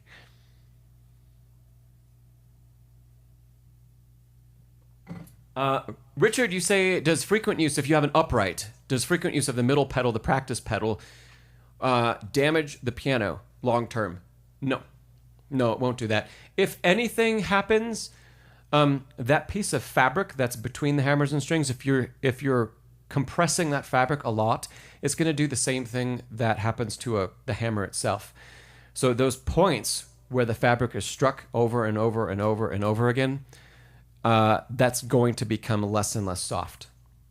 So after years, I mean, these are usually in an upright piano, the felt strip is pretty darn thick. So after years and years of playing on it with that pedal engaged, it might not be as soft anymore as it was at the very beginning. It won't be as muted, but you're not damaging anything else in the instrument. And truly, honestly, if you used it all day, every day for 20 or 30 years, it would be very simple and very inexpensive to just have a new piece of fabric installed on the little rail that comes down and puts it in place. So, if you can use it as much as you want.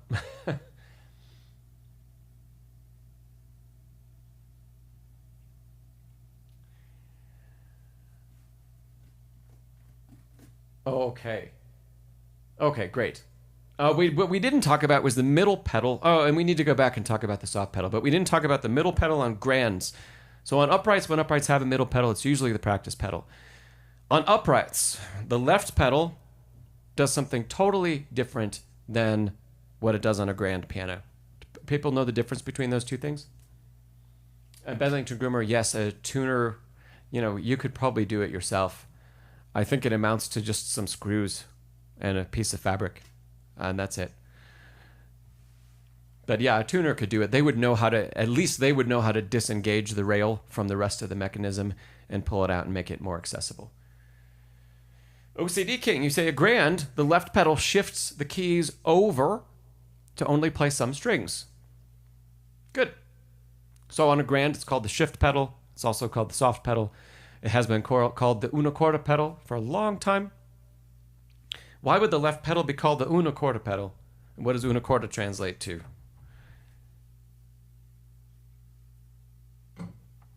And by the way, we still need somebody to say, what does the left pedal do on an upright? Because it doesn't shift the action like it does on a grand.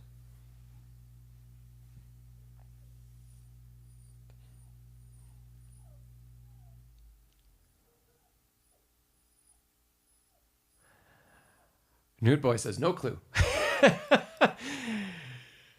Antonio, one string. Donna, you say one single chord. Antonio, you're right. One string is the literal translation. And Whitney, thank you. Whitney, you say on an upright, the left pedal moves the hammers closer to the strings. Yes, Dith, correct. So yeah, on an upright piano, when you press the left pedal down, the hammers are sitting vertical like this, and they're kind of leaning backwards. And when you push that pedal down, the hammers go from this position to like that position. So you decrease the distance that you can throw the hammer into the string, which is a pretty good simulation of having more control over playing softer. It's a pretty good simulation. But it doesn't do at all what the shift pedal on a grand piano does, or the una corda pedal. So una corda, it was originally called una corda because the shift would be so far over that you would only play one string. Of the three that would be in on a particular key. When you'd hit the una corda pedal, the hammer would move so far that you'd only play one of the three strings. You'd only sound one of them. And you'd have a lot of control over whether you played with one string or two strings or three strings. On most of today's modern pianos, the una corda pedal or the shift pedal actually does not shift the action far enough to not play any of the strings anymore. You can get it on some pianos. There are some pianos, especially Steinways, are built to be set up and regulated. Mason and Hamlin's are too, after just being at the factory. They can be regulated to shift far enough to eliminate one string. So some of the, let's call the elite piano makers and for the premium instruments, you'll still have that option available. For most other instruments, mine here included, it's a very nice piano, but my shift pedal only shifts the hammers so far, and it does not eliminate the use of a string. What it does is it opens up the possibility that we can play a note with a different part of the felt that tops the hammer. And when we do that, for example, if I play without using the left pedal, and I play with the left pedal all the way down,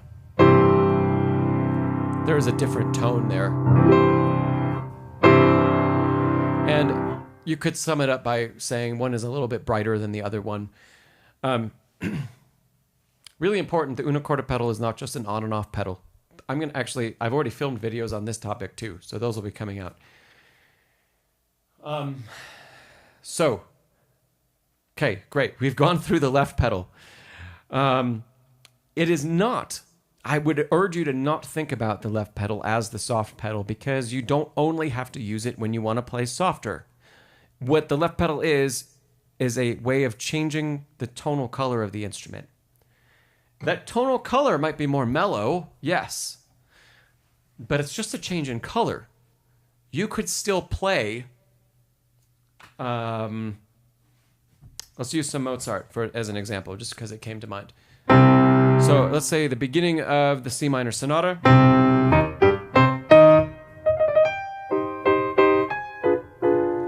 I could play the opening octaves, which are marked forte. without the soft pedal, without the left pedal, or I could play them with.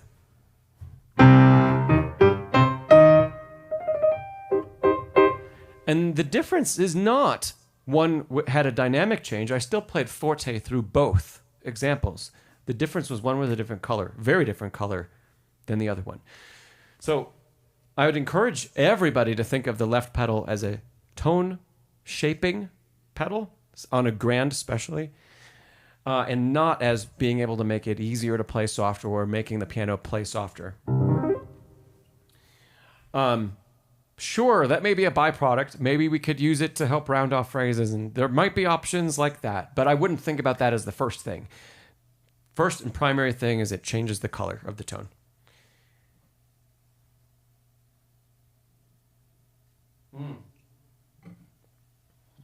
Nico, I'm not sure. I'm not sure. Let me think about that, Nico. It might depend on what composer I'm listening to. Let's see, Bedlington Groomer. We never got to the middle pedal. So you ask, how do the middle and left pedals differ in a digital? And come to think of it, what happens in digital for the right sustain pedal? So that's an easy question to answer. A sustain pedal on a digital is just an emulation of what a grand is doing. The level of emulation of the resonance and the sympathetic resonance and everything that's acoustically going on depends on how great your digital is and how new it is. They continue to get better and better at replicating that sort of stuff. But it's the principle is still the same. When you press the sustain pedal on a digital, it's going to allow everything to ring. Yeah. If you want to know if your digital has sympathetic resonance, here's a great test. Play a chord with the sustain pedal down. So I have the pedal down. I'm going to play C minor since we've been in that key. After I play the chord, I'm going to silently depress these notes down here. I'm not going to actually play those strings. I'm just going to silently depress them. And we're going to see what happens. So here's the big chord, fortissimo. Silent press. Now I'm releasing the pedal.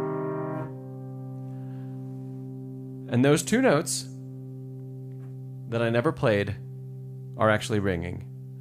That's sympathetic resonance. That's one way, and it happens across every pitch, everything that we play at an acoustic instrument. So you can test that if you do that same exercise we just went through to see if your digital can do it also. Okay, we didn't get to the left pedal on a digital will also replicate a soft pedal on a grand. Usually a digital is just, it's not going to change the color as much as it does on a good grand. It's just going to make the tone softer. Yeah, Z-Spark. The middle pedal, I'll go through this just myself. The middle pedal on a grand is the sostenuto pedal in almost all cases. And the sostenuto pedal is like a selective damper pedal. So whatever dampers I'm holding up, if I play this chord again, and I put the sostenuto pedal down, that chord will continue to ring. I could play those notes again, and it'll act as if the damper pedal is depressed. Except, if I play this note now, it's not sustained. Because only the dampers are kept raised that were raised when I pressed the pedal down. And if I let go of that pedal, that goes away. Yep. There are very few instances in the repertoire where the sostenuto pedal is used. It's a neat feature, but yeah, my teachers used to, even when you get to some of the repertoire that you might want to use it, they would always tell me, you can never expect, even on a concert stage, that the sostenuto pedal is in regulation because it's so rarely used. So you should be able to play anything that requires sostenuto pedal. You should be able to play it with just the damper pedal also. Okay.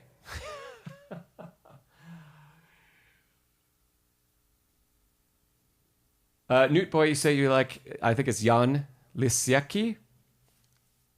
I hope I didn't butcher his last name. I also like his playing a lot. And for Chopin, I like his playing too.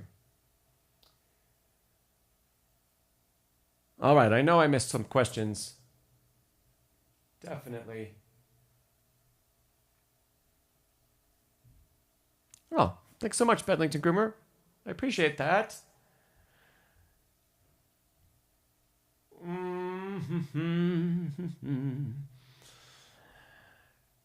Oh, goodness.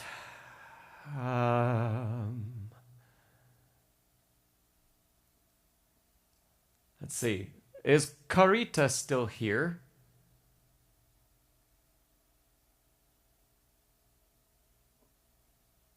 It's been quite some time since Carita left their question. Oh, yay! Great. Okay, wonderful. You were working on Chopin's Waltz in A minor? And you said you were looking for maybe some help with interpretation?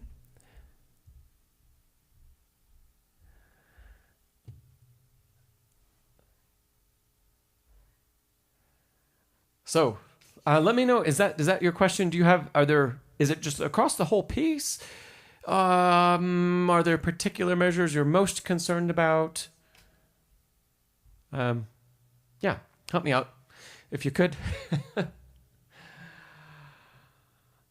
I'll use this opportunity while you write a couple of things, just to let everybody know that, one, again, if you missed the very opening of the session today, there was a little preview of my new course on how to practice, and you could either go back and listen to the first 3 minutes right before the stream started.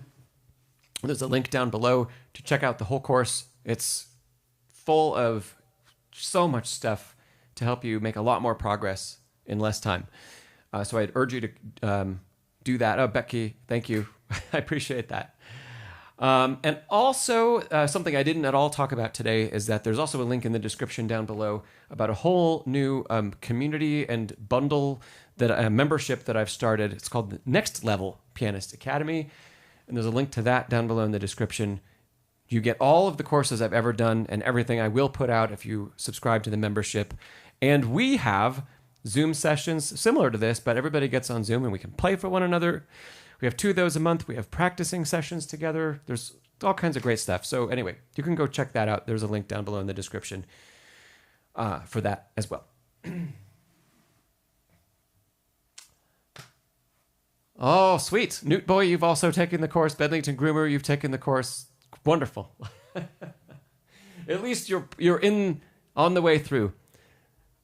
Carita, I haven't heard anything back about specifics, so we can start with the beginning of the piece. And I'll give you a couple ideas just to run with, to start with. So, okay. Oh, let's come back to that in just a second.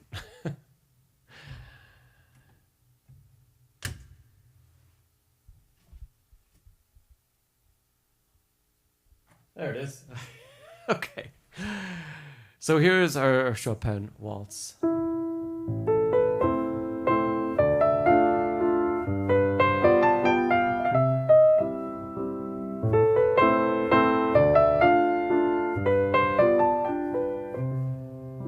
Okay, so Carita, if you feel like everything is in your fingers and that's going well for you, start thinking about the different types of phrase that we have in this piece. So, not just, of course, you could start with seeing where these slurs are marked. That's a great first step. And can you really play the slurs? Can you articulate them well? The slurs are not just showing things that are connected, but they're also showing drop and release. I talk about this in my video on vertical wrist impulses. The beginnings of the slurs we drop into, ends of slurs we release. So drop, release, drop, release. Even though we hold that half note, the wrist releases. And if we play with an upward motion at the end of a slur rather than a downward motion, we get a different tone, right? So pay attention to all those slurs. That's step 1. Step 2. decide where is the emotional high point of each phrase. I guess that means first you have to know where each phrase is. How long are these musical ideas really? So if I start again, is this a musical idea? Not really. That's what the slur shows, but that's not an idea. Is that one? Yes, it is. It's like ending in a question. Okay, great. What about the next?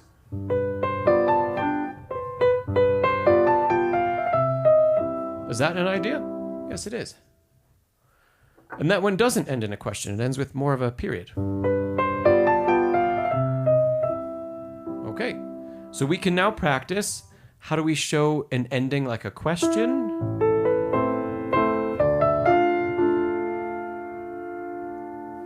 And then how do we show an ending like a resolution, like an answer? Let's go even deeper though. Is everything across those 4 bars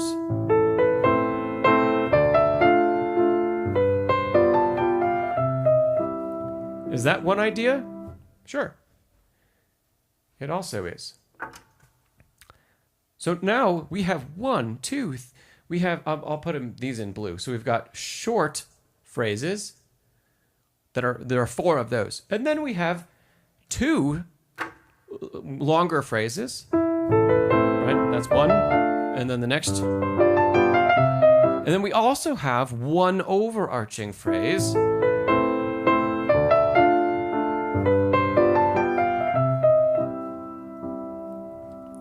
We could go even further. So this pattern is going to continue.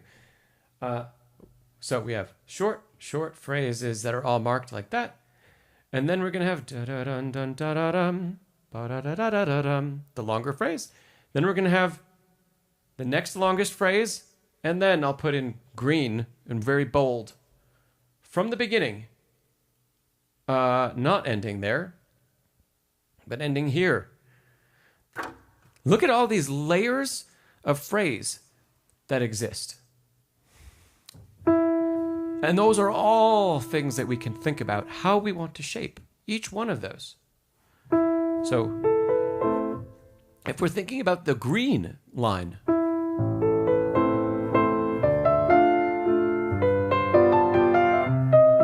it doesn't end there, it keeps going, but it ends here.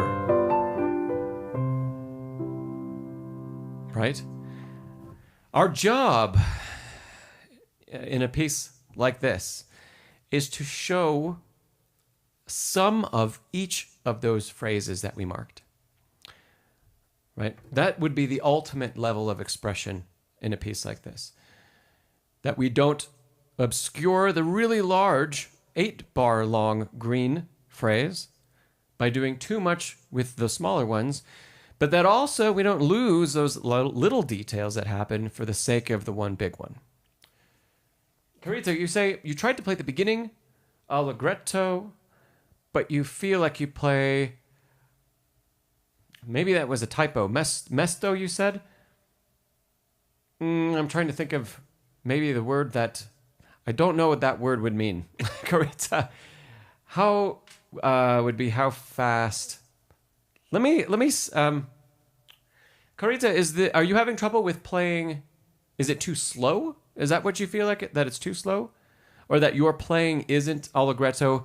And are you thinking of allegretto as given by the metronome, and that's what we're aiming for?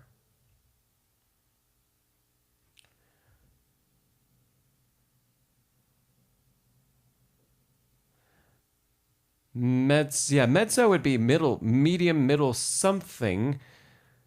And mezzo usually isn't attached to a tempo. So allegretto on my metronome begins at 98. And I'm assuming this would be to the quarter note. And it continues up to 109. So it's about a 10 beat per minute range. So this is 109.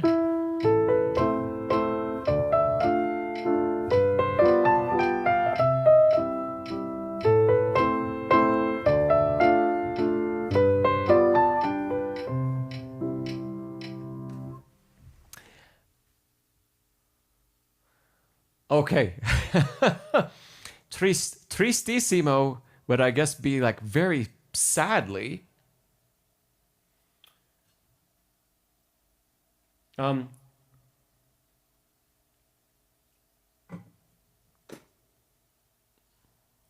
Carita, if you have any more explanation, help me out. What I can say about tempo is that we want to find a nice balance between the piece. We don't want it to be allegro and we don't want it to be adagio. So allegretto is also very close to moderato. And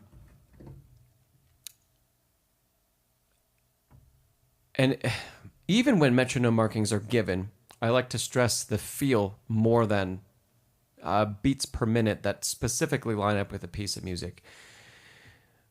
So let's say allegro means quickly, right? Is this quickly?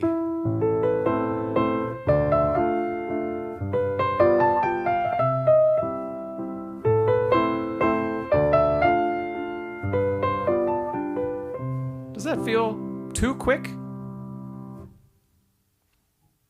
I would say no. Jane, this is Chopin's A minor waltz, opus posthumous, B150. So what I just played, is it too fast for this piece? I would say no, even though it was about 120, which on my metronome falls under allegro, but I don't think that it is too quick to be the waltz that it is. Okay, so Carita, you say when you play it too slowly and maybe too quietly, and you're trying to show sadness instead of an allegretto. So, okay, that's just a difference in feel. And you know what? There are plenty of pianists that on this piece of music they take it incredibly slowly, and it might be here.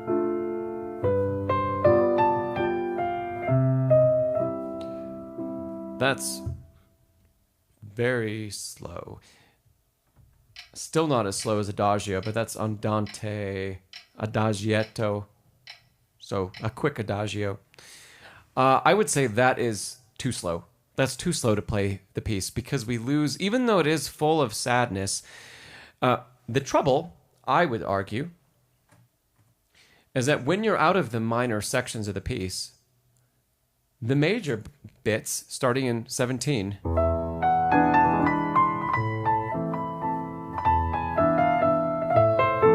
have, it's almost major. At least we get the dominant 7, and it's very prevalent, which is a very different color than when things are so heavily in A minor and only in A minor. That needs a faster tempo in order to show the complexity of emotion there. Go on to the next page in measure 33.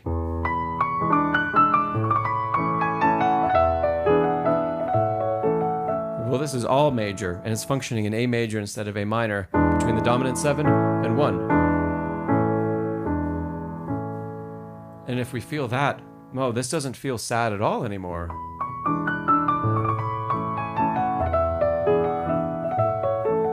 Right?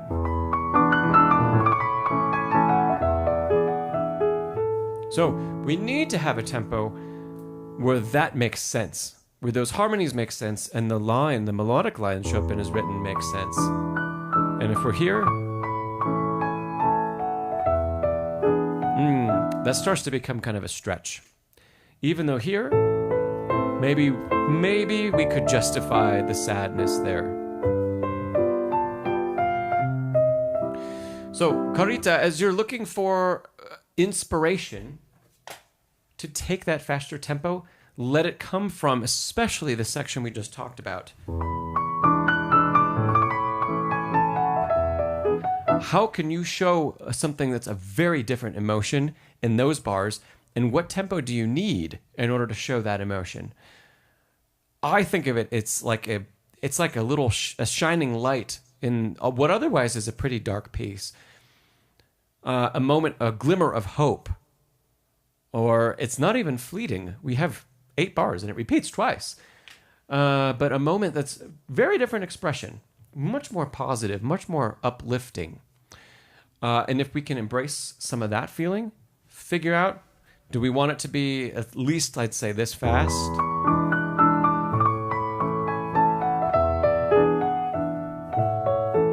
Let's see what that tempo is.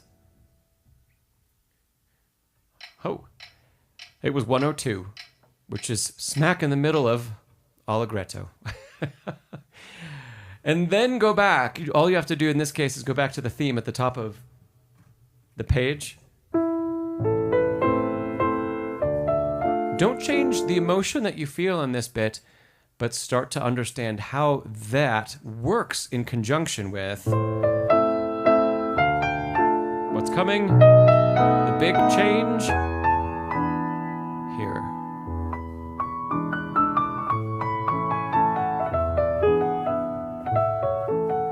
Yeah.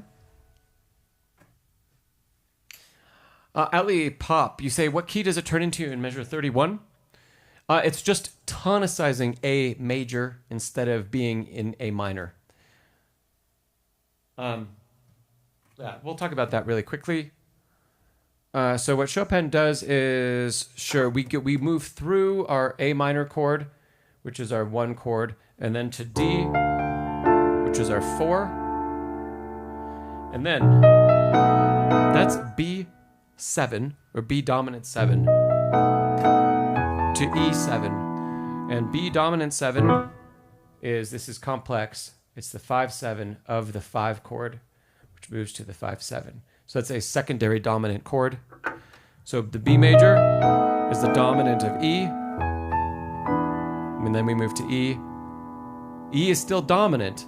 Dominant is always built on the 5th scale degree. It's the 5 chord. So then the resolution actually happens here, back to 1. Except 1, we could say it's a mixed mode. Mixed mode just means that we have transitioned from major to minor without really changing keys. So we're still in A, but the top measure, measure 25, is A minor. And then when we get to 33, we're in A major. We continue in A major, A major, A major, A major, and then we go directly in 41 back to A minor. Yeah. Cool.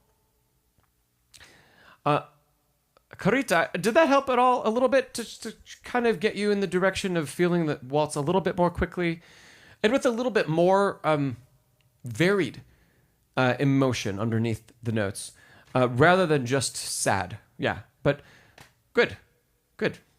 Awesome. Great. Oh. Okay, cool.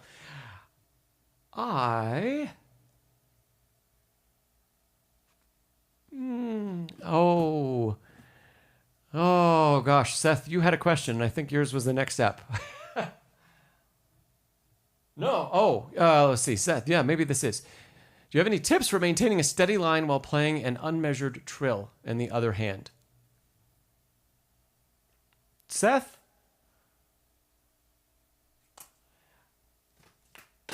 My first recommendation, or the first thought would be, is because you mentioned Bach, is that at the beginning of even quite a ways into our study of Bach, trills do not need to be unmeasured.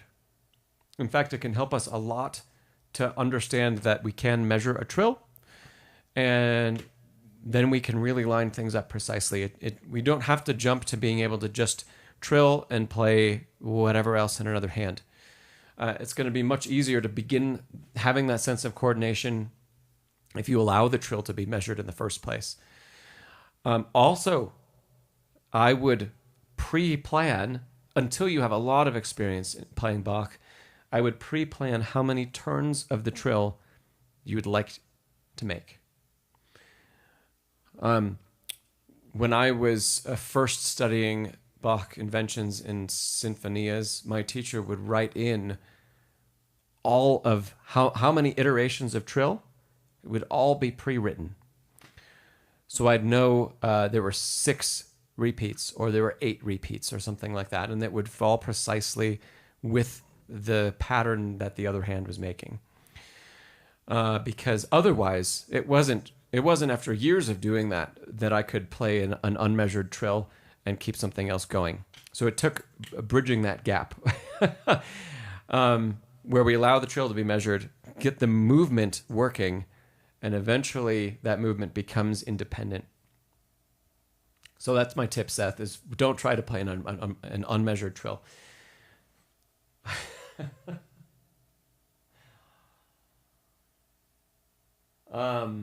Okay.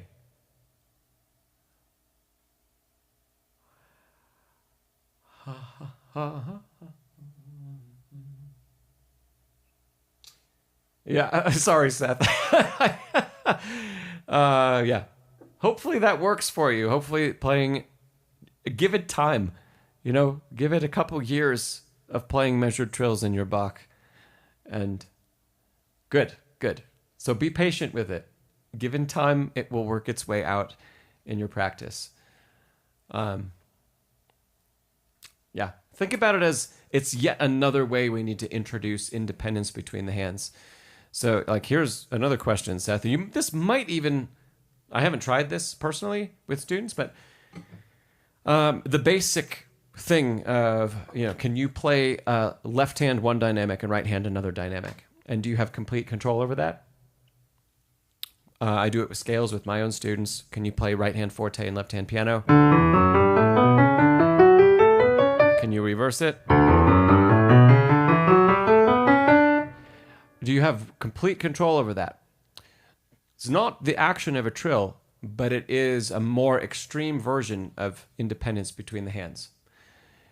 And I would say that it's much easier to separate dynamics between the hands. Jess, I know. Seth, yeah, it's much easier to separate those dynamics between the hands than to trigger something uncounted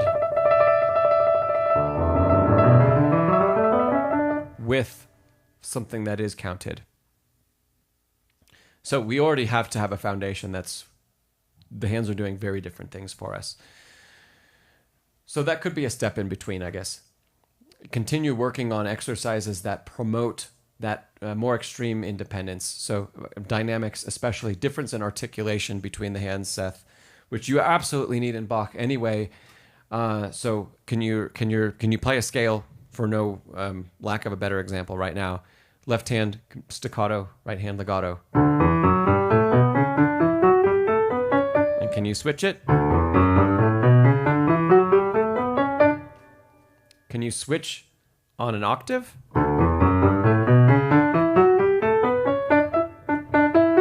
Let's see. That might take a little practice. You could try those things first. Cool.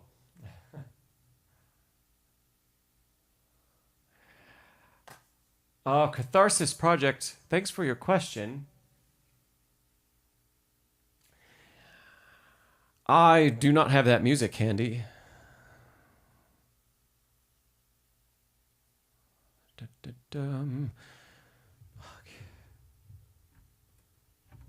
Let's see. Let me see if I can find it quickly. Dith, you said you had a question about separating pieces without obvious breaks. Can you be a little more specific, Dith?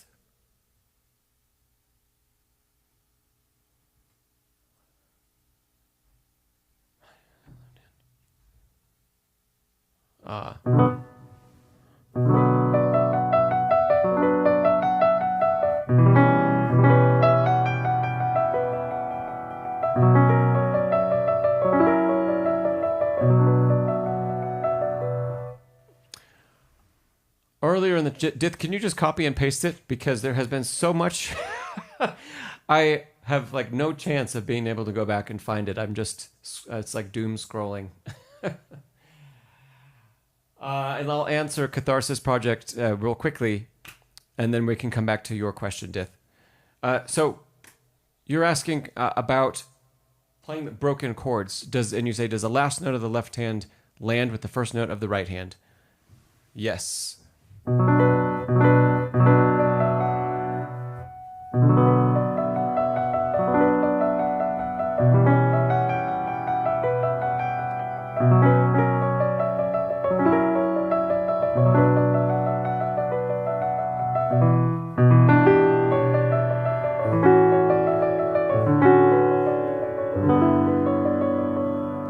Yes, it does, and at least the score I just pulled up right now has pedal all over the place. So even though these top pitches are written as a half note, followed by part of the chord getting a rest,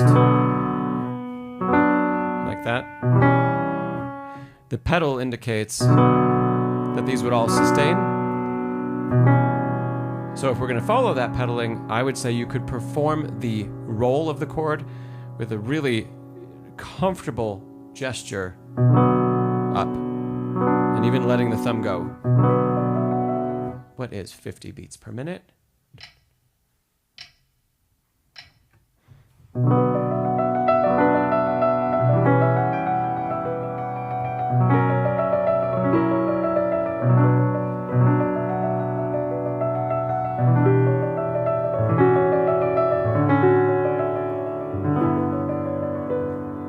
Okay. Does it affect the evenness of the right hand? No, it should not. 2, 3. So the roll will start before the beat, given enough time. And I'll even put a metronome on. Let's subdivide it. So the metronome marking is given for the half note, but these are for the quarter notes. Yes, Kelly, I'm still on. I'm going to wrap up in a very few minutes here. 1, 2, 3, 4, 1. So I'm hitting the upper note with the metronome on the pulse, which means the rest of the roll starts before the beat. Yeah. Oh, Becky, yes, we do have, from in the community, we do have a practice together. Yes, Becky, I'm married too. But I get, you're on the East Coast. That's a little earlier in my evening. But yeah, my wife and I will be having dinner together a little later than usual. Okay. Catharsis, I hope that answers a bit of your question. I'm trying to wrap up some of these answers quickly because we're coming to the end of our time. Okay. Oh, goodness. Whitney, yours question was about the Chopin we worked on. I still have that pulled up. I can answer that quickly. For the trills, do you use 2-4-3? So... Personally, I don't, but you can. Sometimes I do, maybe. I like to use 1-3-1 with the 2 crossing over the top, so like that.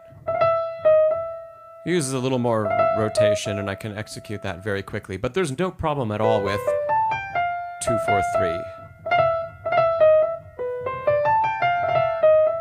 Yeah. Okay. Yes, yes. My pleasure. Let me see. Let's go back to Dith's question.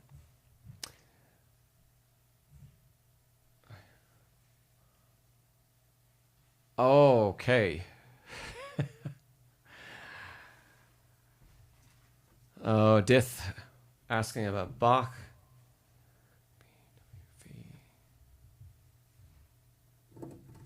8:15.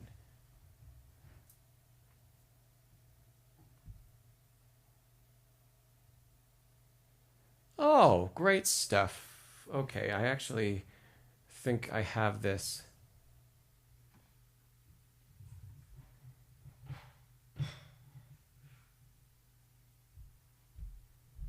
I do.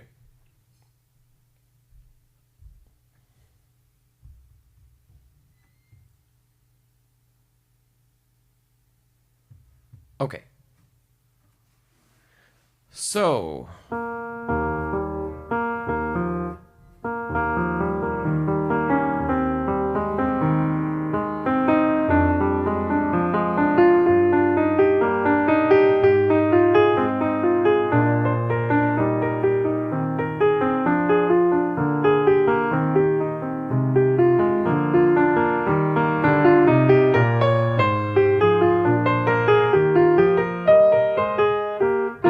a really beautiful piece.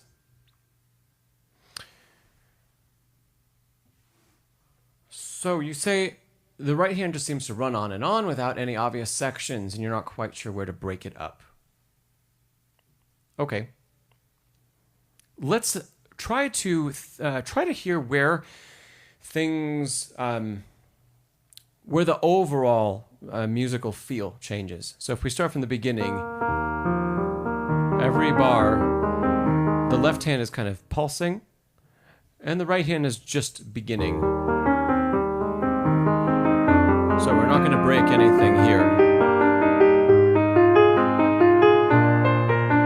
The first possible break would be there.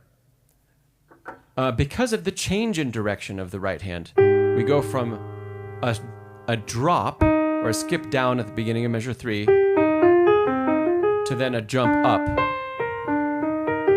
So the direction of the pattern is inverted. So that would be in a break.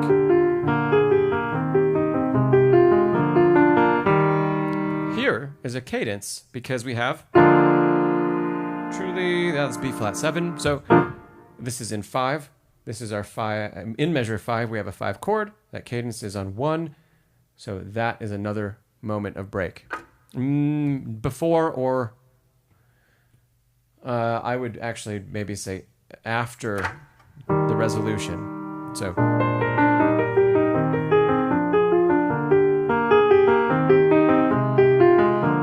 and cadence. Let's keep going.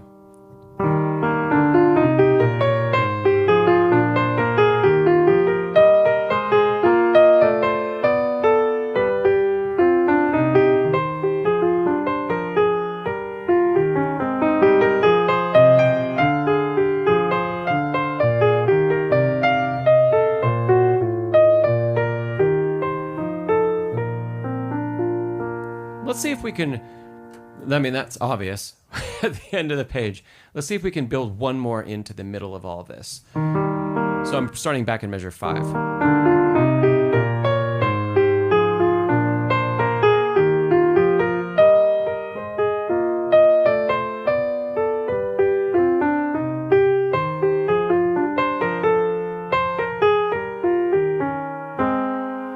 Let's call that the next one. It's about halfway through. And it feels the most, I think, like the end of a phrase. So we do get, let's see. Yeah, we do have a movement of 5 to 7 in the key of A flat this time. So we have E flat 7, beat 2, cadencing in to A flat major 7. So that's a nice dominant tonic movement. It's not in the key of E flat, but I'll just write it's another 5 to 1 moment.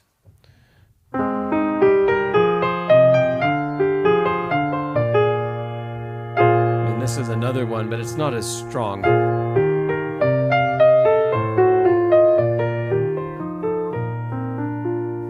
Let's go to the next page.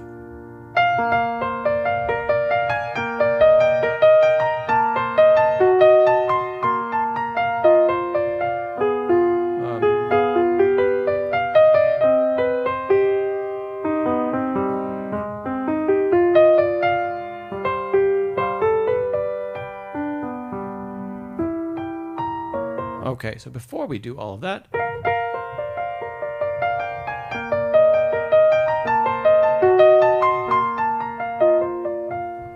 those first 2 bars, 11 and 12, those are their own thing. So there's another point that we can group things into.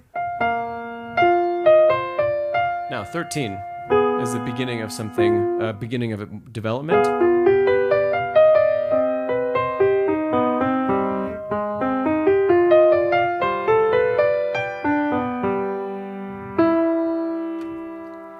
If you really needed to, we could create another grouping at the end of 14. We'll leave that off for now.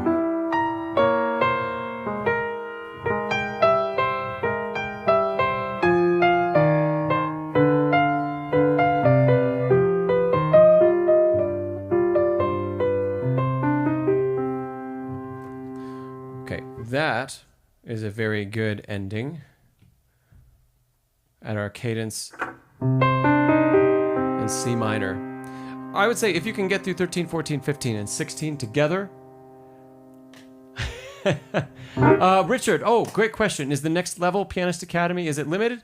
It is. The plan is that it is a long-term thing that will go on for, I don't have an end date. I hope it continues for a very, very long time. Yeah. So yeah, Dith, if you can get 13, 14, 15 together as feeling like it's in one phrase, kind of, I would do that. But if you need a break, another place would be at the end of, I put those in parentheses, at the end of 14. Now, if we keep going, 17.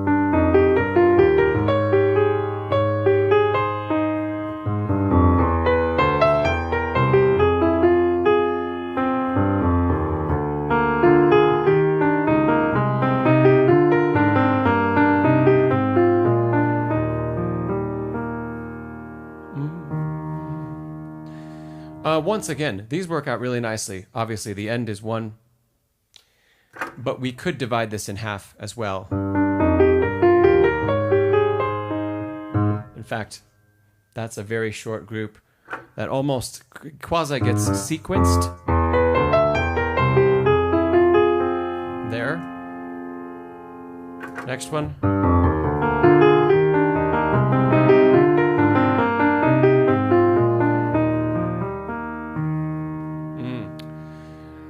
We'll put both of these in 17 and 18 in parentheses because the better ones to practice are going to be the bigger chunks that we gave. But if you need those extra points for rest or to regroup or just to have shorter bits of material to practice, then you could use those. Richard, sounds good. Sounds good. I will hopefully see you then, Richard. Dith, I hope... Yes, great. I'm glad that helped. This is a beautiful piece. One of our longtime members here, Sir Wolseley, he worked on this maybe a year ago. Was doing a very lovely job. Dith, we would love to hear you play it. Play it for us someday. Send over a recording, okay? And with that, we're going to call it a day. Don't please, if you haven't given this a thumbs up, please give it video a thumbs up. There are going to be new videos coming out on the channel every Friday for the foreseeable future. So every Friday, stay tuned, and during the week there are going to be some shorts that come out. Okay, Dith. Sounds good.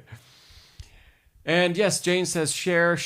I would really appreciate that. But anyway, thanks to all of you for being here. It's been a great session. Lots of really great questions about a whole variety of stuff. Remember, you can submit a recording if you'd like to share your playing on these videos. There's a way to do that down below in the description. Check out the Next Level community and membership. That's in the description, and my course on practicing. And have a great rest of your week. And I will look forward to seeing many of you again in the next stream, which is next Wednesday, not in 2 weeks. All right, everybody. Take care. Practice hard and smart. I try to mix it up every time. Anyway, I will see you hopefully in a week or in the comments on this Friday's video. All right, everybody.